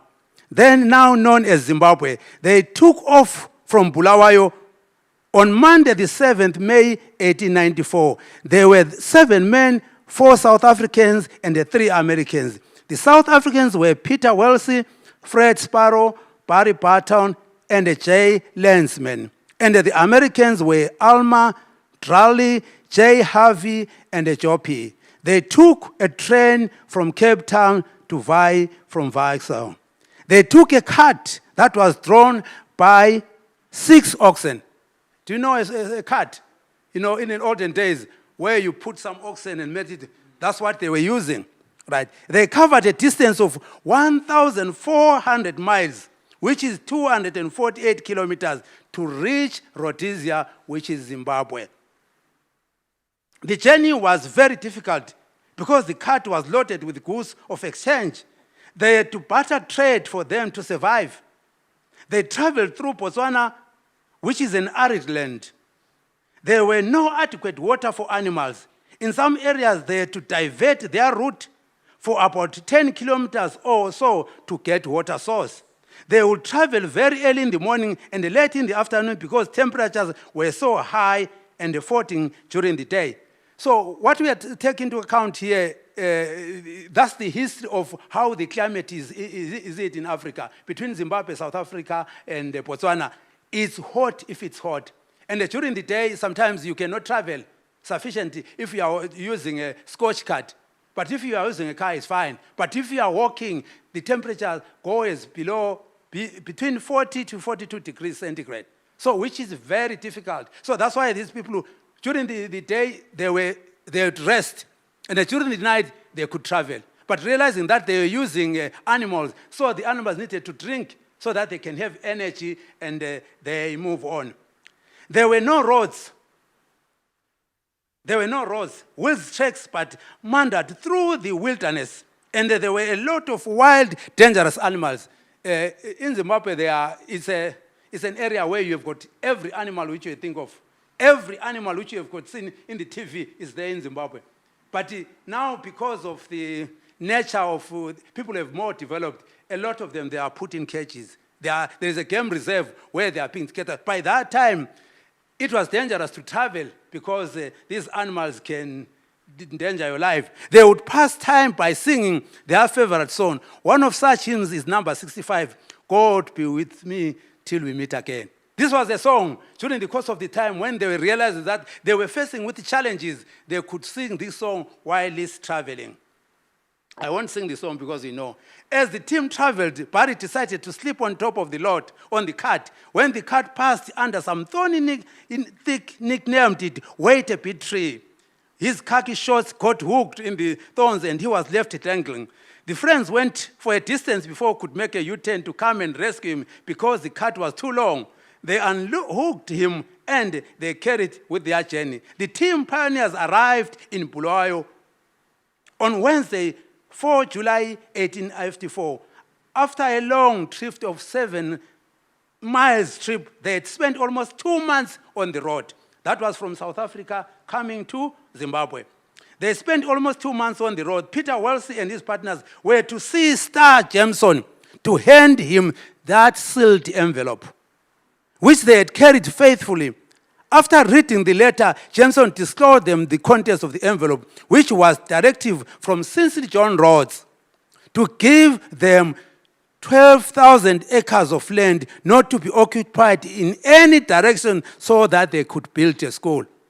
So there is something significant here with the land. You know that the land issue was a land, that's what made Zimbabweans fight during the course of the war. That was because of the what? The land issue. So the land issue is so important that when you are in Zimbabwe, you need to have land. Without land, you cannot survive. Right. So this was something to do with land. Right. I'll try and speed up. After the missionary consulted the settlers, they were advised that they were not going to eastwards, as the Ndebele were not welcoming because of recently ended war. They were told to go westwards to the Kalangas, where they were peaceful and did not like war. They located the land approximately 15 kilometers southwest of Bulawayo in an area known as Solusi. That's why I was mentioning to you, that's where Christianity started from. They constructed structures and settled in the area, and they also purchased 200 head of cattle. News about Solusi raised the General Conference, and most of the elders were not happy that the church should get land free. They thought that they would lead the church to mentioning the state they had proposed to Solusi must close. After a long debate, a letter was written to Miss White, who was in Australia, for advice in whether Solusi should close or they should accept the grant land. In a reply, she asked them for the owner of the land was to point out the owner of the land could use even the heathen ground so that God's children for work. Right. To finalize, then in 1902, the General Conference went to see another Principal Mervyn Advent, who was a pastor and a farmer by then, which they arranged that things could work in Solusi. They arrived in Bulawayo by train on 15th of 1902 and met situations and missionaries from Solusi Mission. After 2 weeks at Solusi, those African girls who had met Alabama USS reappeared when they came from the mission. As was receiving the money, he recalled the 7 girls. When they were asked, our blood is upon your head, and they disappeared. Every time he met pastors and other missionaries, he related his encounter. On 10th February 1903, Jonathan died of malaria and was buried in Solusi. So that's why Solusi has got a most important name in the history of the Seventh Adventists. Looking at the church membership, so far we have got 456 churches that are in that part of Zimbabwe, the partial one which I mentioned from Bulawayo going the other side. And we have got 271,159 members who are baptized. Methods that are used in order to evangelize, they use VOP enrollment, personal Bible studies done by individuals and witnessing, public opening meetings, family life focus programs, health expo pre-campings, including other community-centered projects, literature distribution book of the year. Community projects are formed mainly by what is on the ground. Through doing this, needs analysis survey the projects, address and fill the needs or as with identified community. So this is the information in a nutshell. So Adventism is going on in Zimbabwe, and our prayers are, let's continue praying for them. As I've indicated, that land is an issue, but the land is there, and evangelism is going on. As it is going on, only we need people to help. And there are no challenges at present because everybody can worship in a free environment. But our prayers are, let's continue with putting Zimbabwe in our prayers as we continue to serve in the vineyard. Thank you.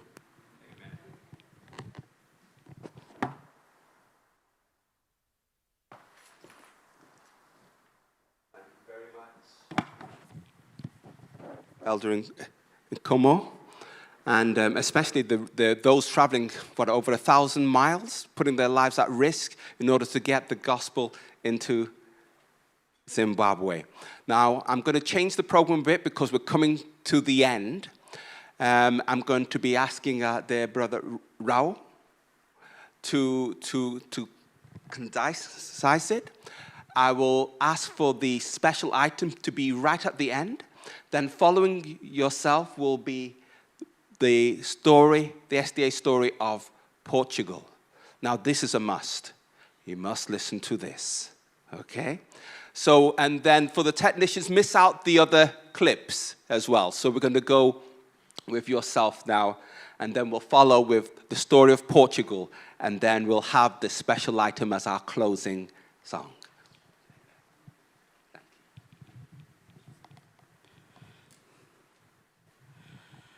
I've been a radio speaker, and therefore I know the value of time. I'll keep up the time. The work in India was started by ladies. Amen. A lady from this country, and especially from Liverpool, was the very first lady that came to Bombay. It is called now Mumbai. It used to be called Bombay. She heard the Adventist message from missionaries coming from USA. And Liverpool being a port, and she used to notice so many literature being sent to Bombay and Calcutta. And from there, she got the inspiration. And the missionaries from America were instrumental in converting this girl, Anna Dawn. And she was interested in going to Bombay with the literature. She was not paid by the mission. She took it upon herself that she wanted to distribute the literature in India. She went all by herself with her own money, and then she started the literature distribution.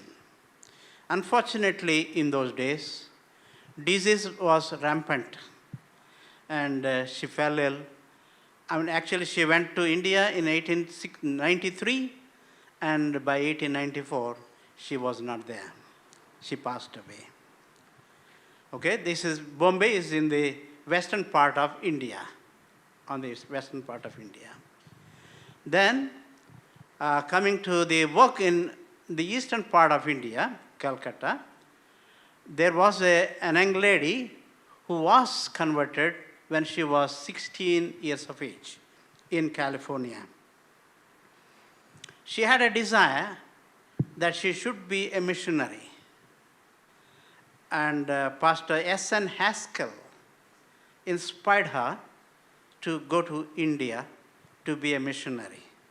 It took a long, long time for her to reach India. And actually, she was to go to Brazil, but then plans were changed, and she had to go to South Africa, and from there she had to go to Calcutta. In those days, she was the only one that dared to go, being a lady. And she studied at Hillsburg College, and she took a nursing course.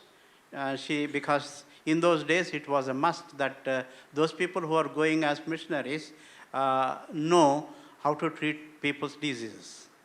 Okay, and then she went. Mission wanted to sponsor her, but then they said we'll do it later on, but whether they pay it or not, she wanted to go to India, and she paid her own fare, and she went to Calcutta, and there, how did she work? She distributed literature, and then she got some funds from South Africa. Pastor S.N. Haskell was instrumental in asking somebody to pay her fare through, and that person gave her $100 to begin with. She used to stay in YWCA in Calcutta, and then later on somebody saw to it that she got lodging elsewhere. The main work that she did was with women. There was especially one lady who was converted, a Hindu lady, young lady. She got married even before she knew what life was. At the age of 11, she lost her husband. In those days, in India, they used to marry children quite early. So she was married, and then she became a widow. And then somehow, Anna, I didn't tell you the name, Georgia Burroughs, okay, Anne.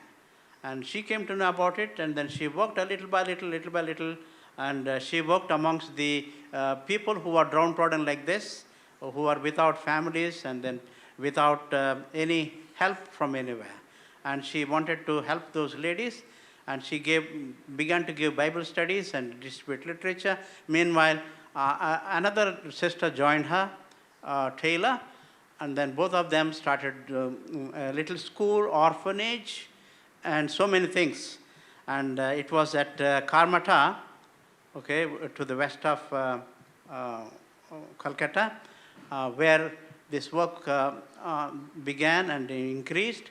There was publishing work there, there was orphanage, there was school, there was medical work, and then Georgia Burroughs started work in the east, and she went to the west, and then she went to the Khasi and Assam Hills.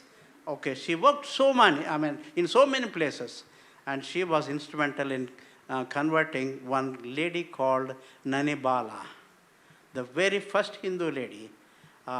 And she came to America, and she did her doctorate in medicine, and she was very instrumental in propagating the Gospels.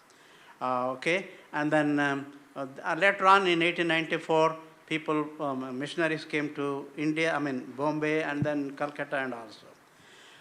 D.A. Robinson was instrumental in those days to preach the gospel, to lead out in the mission work over there, and then he passed away with smallpox. Okay, and even then, the missionaries came forward without any fear. They wanted to evangelize India, and God worked, and the work is moving very fast in the south especially, not in the north, but the Lord is blessing. The ratio is 1:257, the conversions. It's very bad, isn't it? Please pray for India so that the work can be completed soon. God bless us.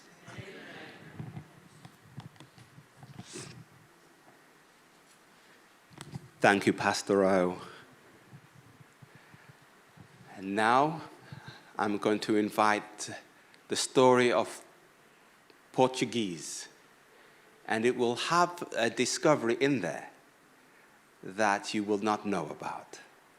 So I'll invite the family to present this. Amen.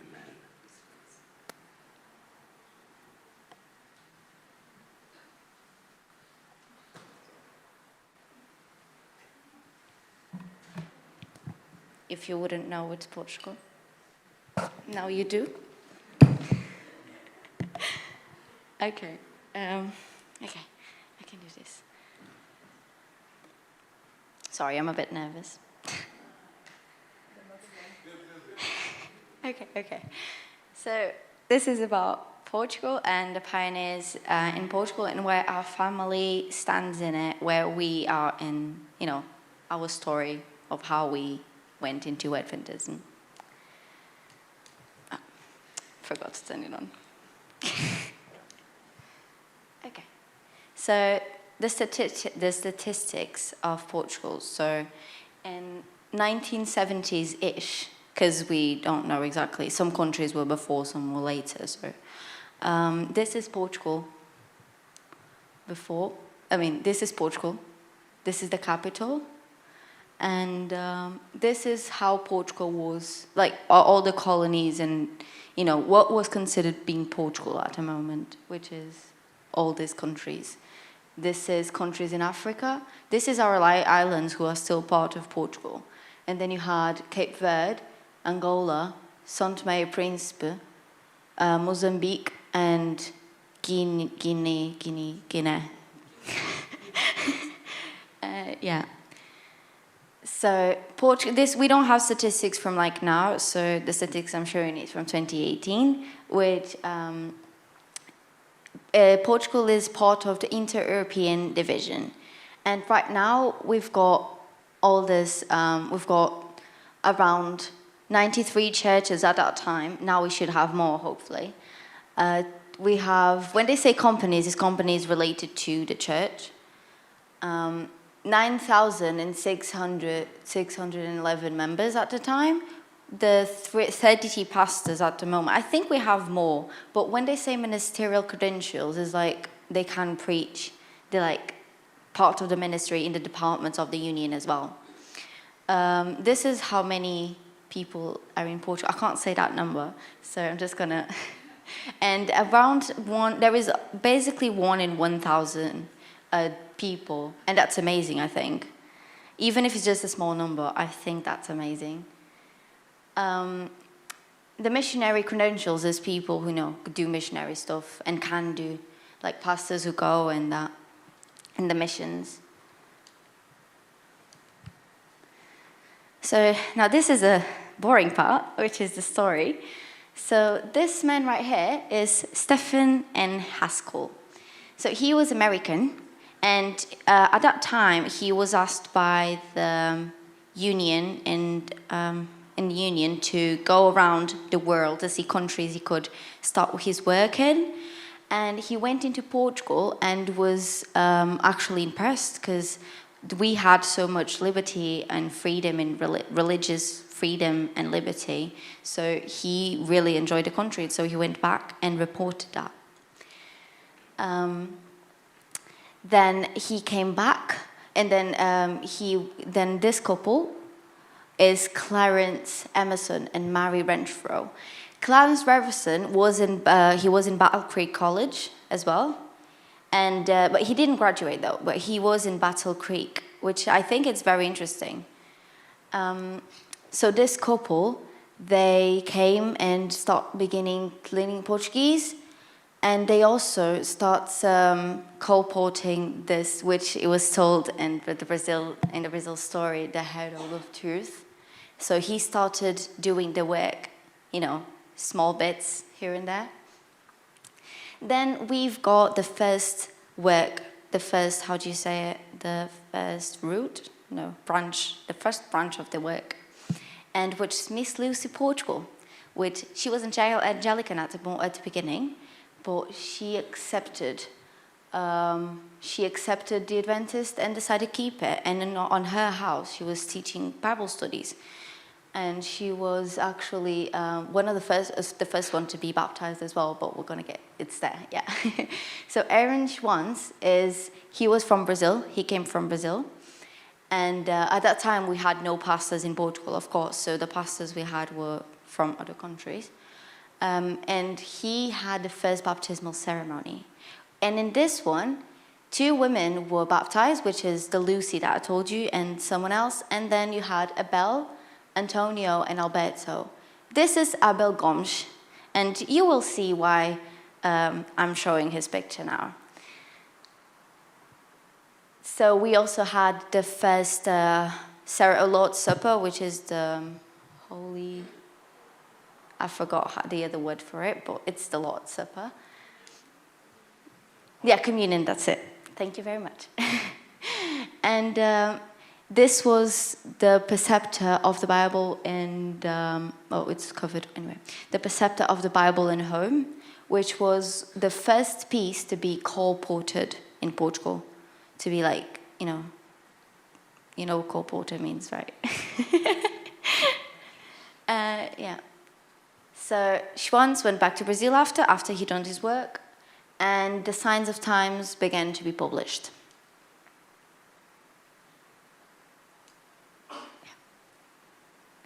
So in here, this is the start of the churches, the start of where at first someone actually began a church in their house, dedicating the part of their house.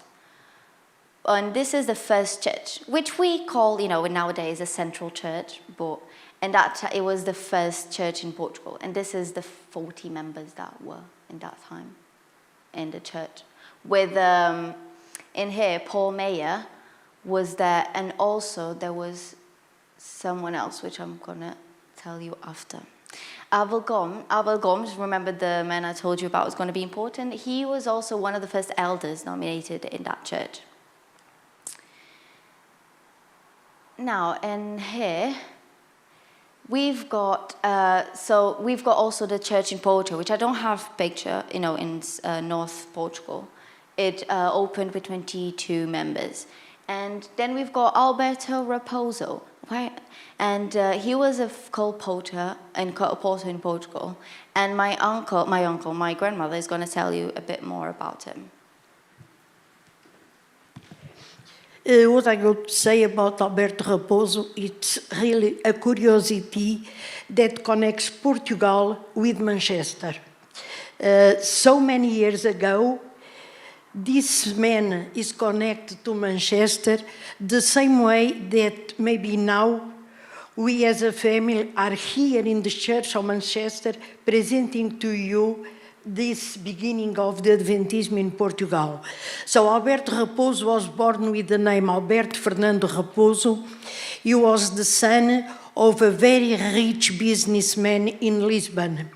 But this man and his family, they were very Catholic and very practicant, very strict people in the Catholicism. He started to grow, and when he was around 17 years old, he had contact with Clarence that Sarah was talking about.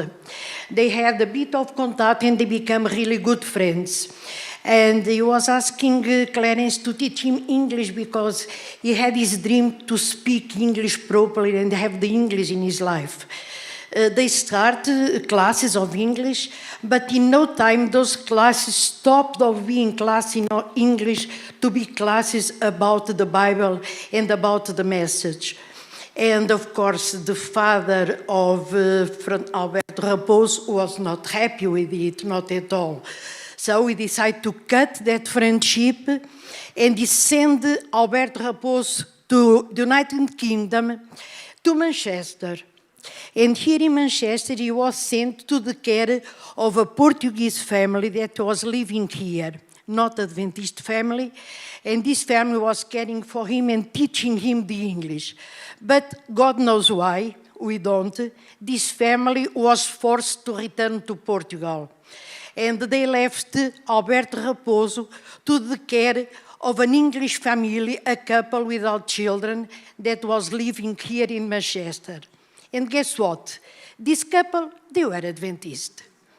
And they belonged to the Church of Manchester here in England. So he was with them. He was really learning English, but not only English. He was invited to come to the church. And he came the first time. And he started to have contact with youthfulness, and he never stopped to come until he was asked to be baptized here in Manchester. And it was Pastor Knight, W. Knight, that was baptizing him. A couple of months after, he returned to Portugal. And when he went to Portugal, he went to his father and told him what happened and his dream. And his dream was to be a pastor. He wanted to go to study to Switzerland and be a pastor. Of course, his father tried to change his mind, but he was not able to do it. So he went to Switzerland. He was there for 2 years. He made his studies and returned to Portugal. And he was the first Portuguese ordained pastor that started to work in Portugal. He was pastor, he was missionary, he was departmental, and he was very much, of course, Clarence was in heaven when he saw that he would be his right hand because they were really good friends. God was with them, and God had his plan. This is just one of the curiosities we found during our search. Well, like my grandmother was saying, Raposo was one of the first junior pastors in the first church, the central church that I told you. So then Clarence went back to the Mineiro mission to Brazil. And by this time, we had the church in Lisbon and the church in Porto with 102 members. Now it's what Adventist institutions and communication channels we've got in Portugal. Some of them actually are said the same as Brazil, because Brazil has a lot of influence in Portugal around the communication channels. So we've got 5 schools.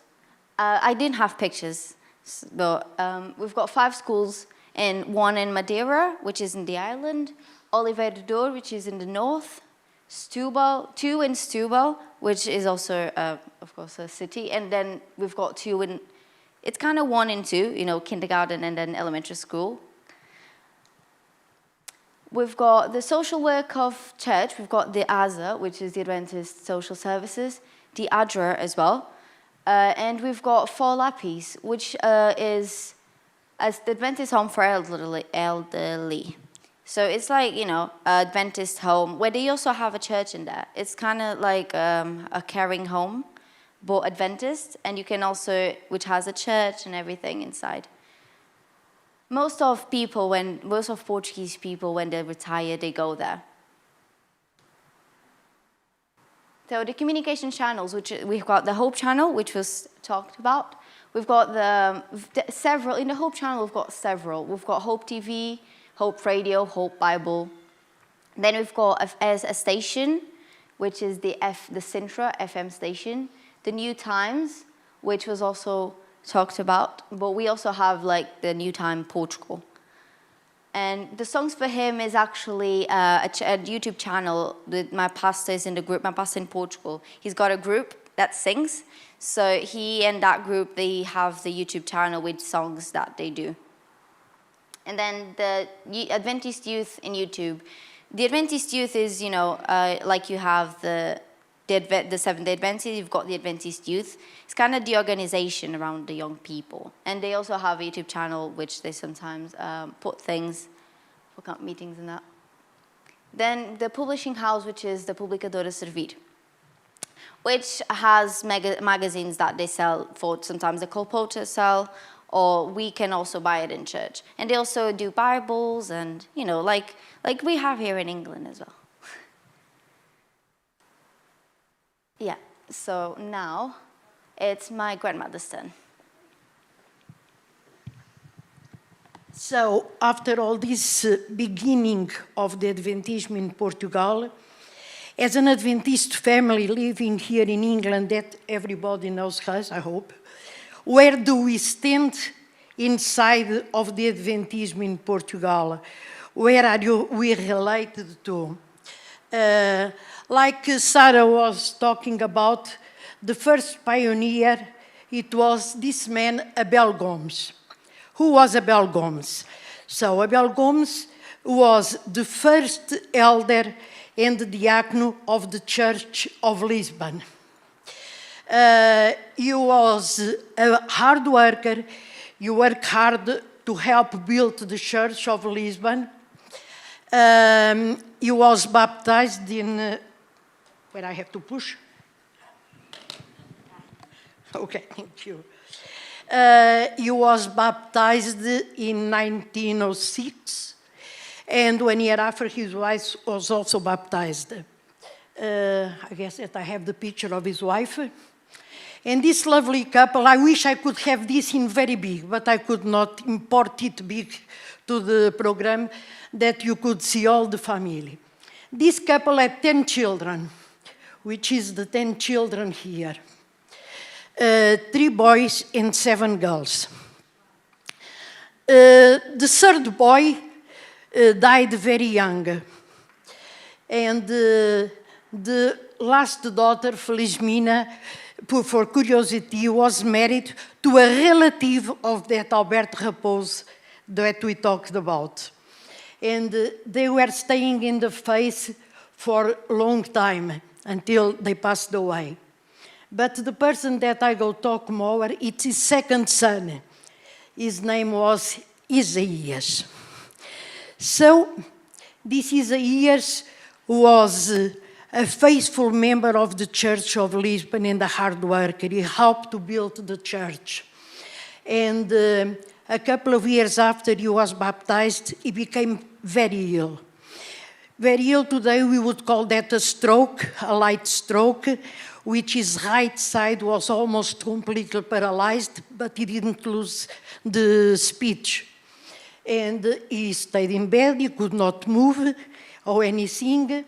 And no matter how much prayers he was making, every day his situation was aggravated.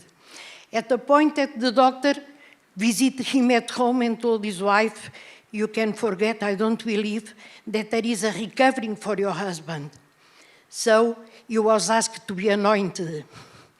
So the pastor, with his father that was elder in the time, his wife, his daughter, and 2 other members of the church were present around this bed.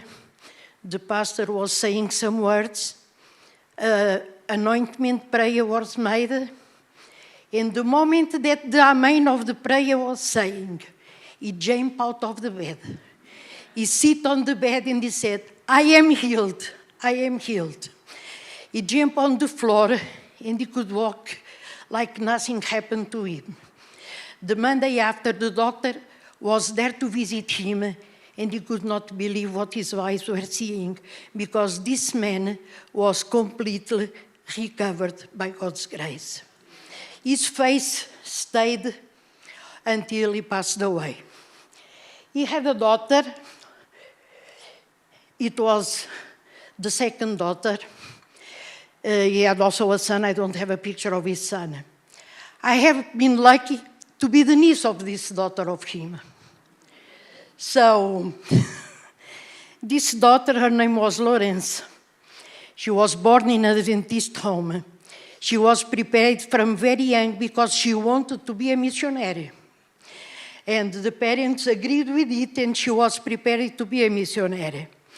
So, sometime after, there was a seminar in the Church of Lisbon to prepare young people to go for the missions. And she went to this seminary. And there she was meeting this man, João. João is my uncle. He's the brother of my mother. So they fell in love and they got married. They got married in Obongo, Angola. They went for the mission in Angola, for the north, the mission of Kuala. Well, Lorenza lived in a home where she had everything. But the life on that time in Angola was wilderness. There was nothing. There was no roads. There was no electricity. there was no water in the house, just them and God, and really that flame to give the message to those that didn't know, in this case, all the native people that was around them. The house, the roof of the house was calm. The windows, they didn't have glass. It was a little frame with a net, a very thin net, and inside it was wood doors that would close with an inch, but something very light that you would push with your hand and would break down. So what happened during the night, what they had to do, the natives were making fires around the house, and they would sit there to guard the house, because the wild beasts were around. All the fields around is full of wild beasts. One of these nights, my Auntie Lawrence was preparing herself to go and close the windows of the house. When she started to close the door first, she heard the scream of the natives, "The lion is coming, the lion is coming." And they ran inside of the house to protect themselves of the lion. They closed quickly the door, and there goes my auntie with the oil lamp in her hand, closing window by window. She reached the first window, what she sees? The lion outside, looking to her. And she closes in a peaceful way, calm, like nothing was there with her, no fear at all. She goes for the second window. There was the lion again. In the third window, in the fourth window, all around the house, every window where she went to close, the lion was there. Was it one? Was more than one? We don't know. We know that the lion ran the house around, but he didn't push the window. He didn't push the door. He was not inside. God protect them. Was she fearful from that? No, she had her trust in the Lord. João had one sister and two brothers. All of them followed missionary service. His two brothers went also to Angola for the missions. In fact, one of his brothers, Carlos, went to replace him in this mission of Qual, where he was. But he had a sister too, which is my mother. And my mother wanted to go to the missions too. But yeah, we are in the old times. What happened to the girls? No, you don't go away from home like that. Or you are married and you go with your husband, or then you stay here. But she wanted to be a missionary. She couldn't go to Africa. What she did, she decided to join Coportage. And she was one of the biggest co-porters in Portugal. She got prizes going to see other countries from the church. She was in Italy, in the caves of the Valdenses. She had a wonderful life. I don't know how many books she was selling, how much message she was spreading around. Some ones I know, people that was baptized, and it was from her. But in total, God will let us know. Well, my mother got married, and then had his first son, the grandfather of Sarah. And his first son was also a missionary. He went to Mozambique in this time. He had a life also in the wilderness, starting everything. And one of the experience of him, he was preaching on the time of the terrorism. He was in one of the camp meetings, and he was preaching there for more than 500 native people. And when he was preaching, the government, the administration came and took him and put him in jail because he was there as a terrorist to incite them against the government. Well, he didn't fight. Maybe God had a plan for him in jail. He was 7 months in jail. The church in Portugal was consecutive praying for him. After 7 months, the same administrator that sent him to jail went to jail to meet him and said, Jose, I am sorry. I made a mistake. It was not you. You are free to go. Jose had one daughter.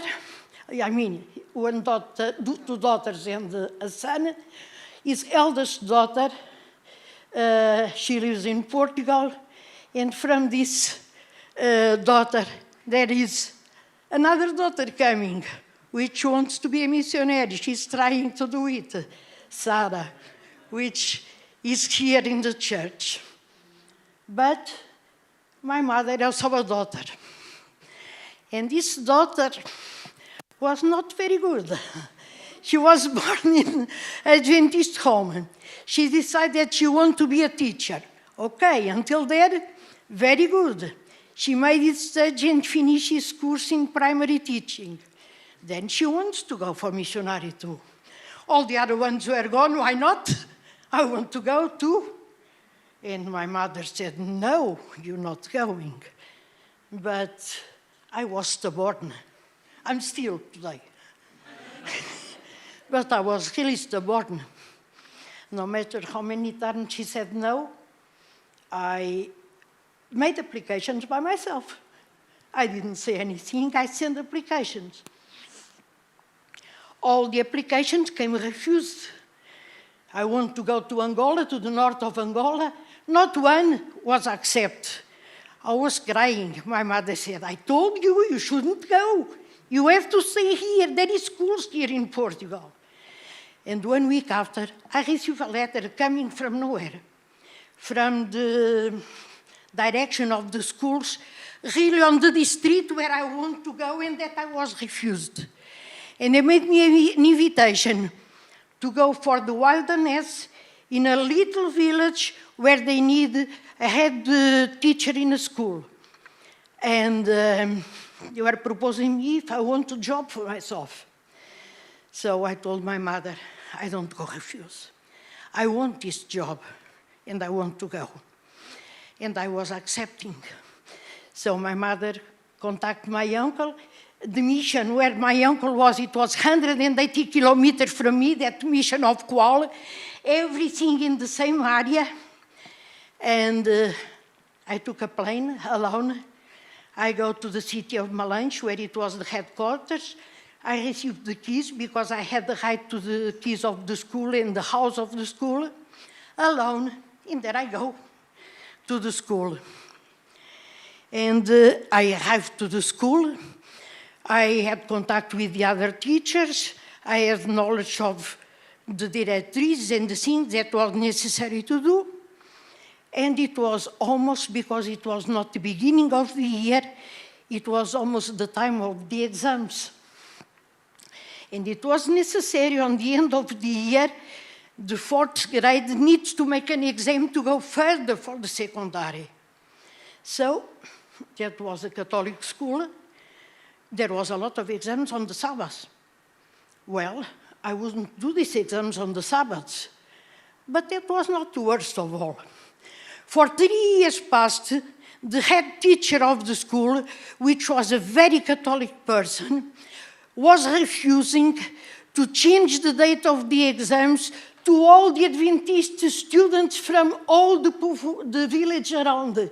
And for 3 years, all the students that want to be missionaries, that want to be teachers, they couldn't go further to the secondary school because they were blocked there. They could not make the exams. So but I didn't know this. I knew that I wouldn't make exams on the Sabbath. The lists are coming. I didn't know the names. I could not relate, this is Adventist, this is not. But I received in the school the visit of the teachers from the village around, from the Sanzalas. And they were coming up. We have talked with the other teachers before. We never could do that. The exams are on the Sabbath day. We are Adventists. And when they say, you are what? We are Adventists, and we don't make the exams on the Sabbaths. One of the teachers, I gave him a hug. I say, I am Adventist too. There will be no more exams on the Sabbaths. I go talk with my colleagues. We go make a plan, and the exams will be made this year. So we agreed between all of us during the week to have 1 hour more of work every day, and the weekend was free. And I understood after why I received that invitation. I was 5 years in that school, no more exams on the Sabbaths, and all the students of the Adventist camps could go further and go on with their plans. Well, I also have a daughter. She's there. And she also has a daughter that we hope to see her back in church, and we hope to be able to raise this little one. But now in all this, how come all this until a bell? Let's go back a bit to see a bit of the relation. So, we have first the Abel Gomes, the first pioneer Adventist in the Portuguese church, his son, the daughter. Luckily, she was meeting my uncle, so she became my auntie. My mother, because it was his sister, me and my brother and me, and then all his children, that we are in the lineage of the first pioneer in Portugal. Which relations we have? So he has his son, his granddaughter, which was my tia, and her husband became my mother became a sister-in-law and niece of him. My brother with nephew, I was his niece. Sarah's mother was a great niece, and then we have the little ones. So, since the beginning of the Adventism in Portugal, I am very proud to say that our lineage, we are on the 8th generation of the Adventisms in our family. 8 generations. I hope that God stays with us, and this will go further, because we have so much proof of God's love in our life. He has done so much for us. I want to thank Brother Paul for the challenge that he was throwing me, because most of this I didn't know. I was finding out now when I start to make the search for the Adventism in Portugal. Thank you for giving me this opportunity. Thank you for all of you for listening to us, and God bless you all.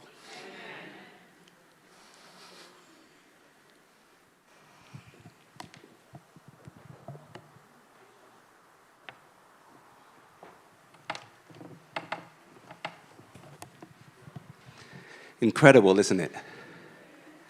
Incredible. We probably have had the longest afternoon program we've had for a while. I'm liking to say that we're making up because of the time that we haven't had the afternoon programs. But did you learn something today? Were you blessed today? I want to thank all those who have taken the time, the effort, the hours to prepare the presentations for us. We have been blessed.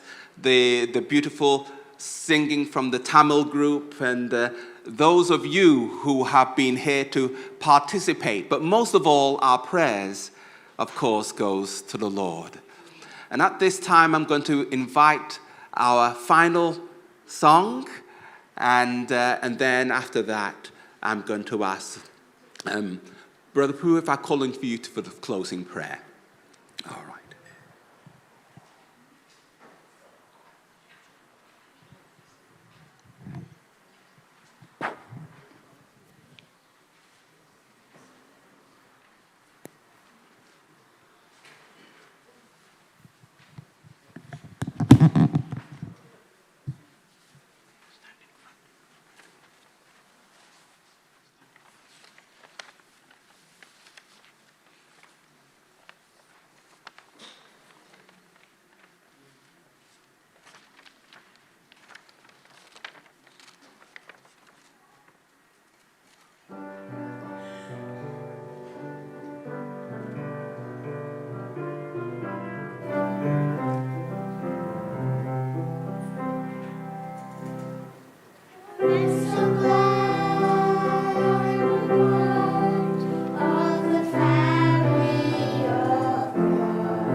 Okay, thank you. We are all part of family of God. In closing, let's all stand as we pray. Let's bow our heads. Mighty, gracious, kind, and living Heavenly Father, we want to thank you, Lord, today for the wonderful and beautiful day we had. Lord, reminding us that you have brought us together from different corners of this world for one purpose. And that purpose used to be united in you and further your cause in this world. We thank you, Lord, for all the stories that we have heard today of how you have worked in the lives of many, and you continue to do the same work today. As we leave this sanctuary, may we be blessed, may we be glorified, may we be empowered to carry forward your work. In Jesus' name I pray, amen. Thank you all. Just to say that there are international desserts that is in the youth hall, that much effort has been made in order for you to sample them. So please do not disappoint those who have prepared these especially for you. God bless.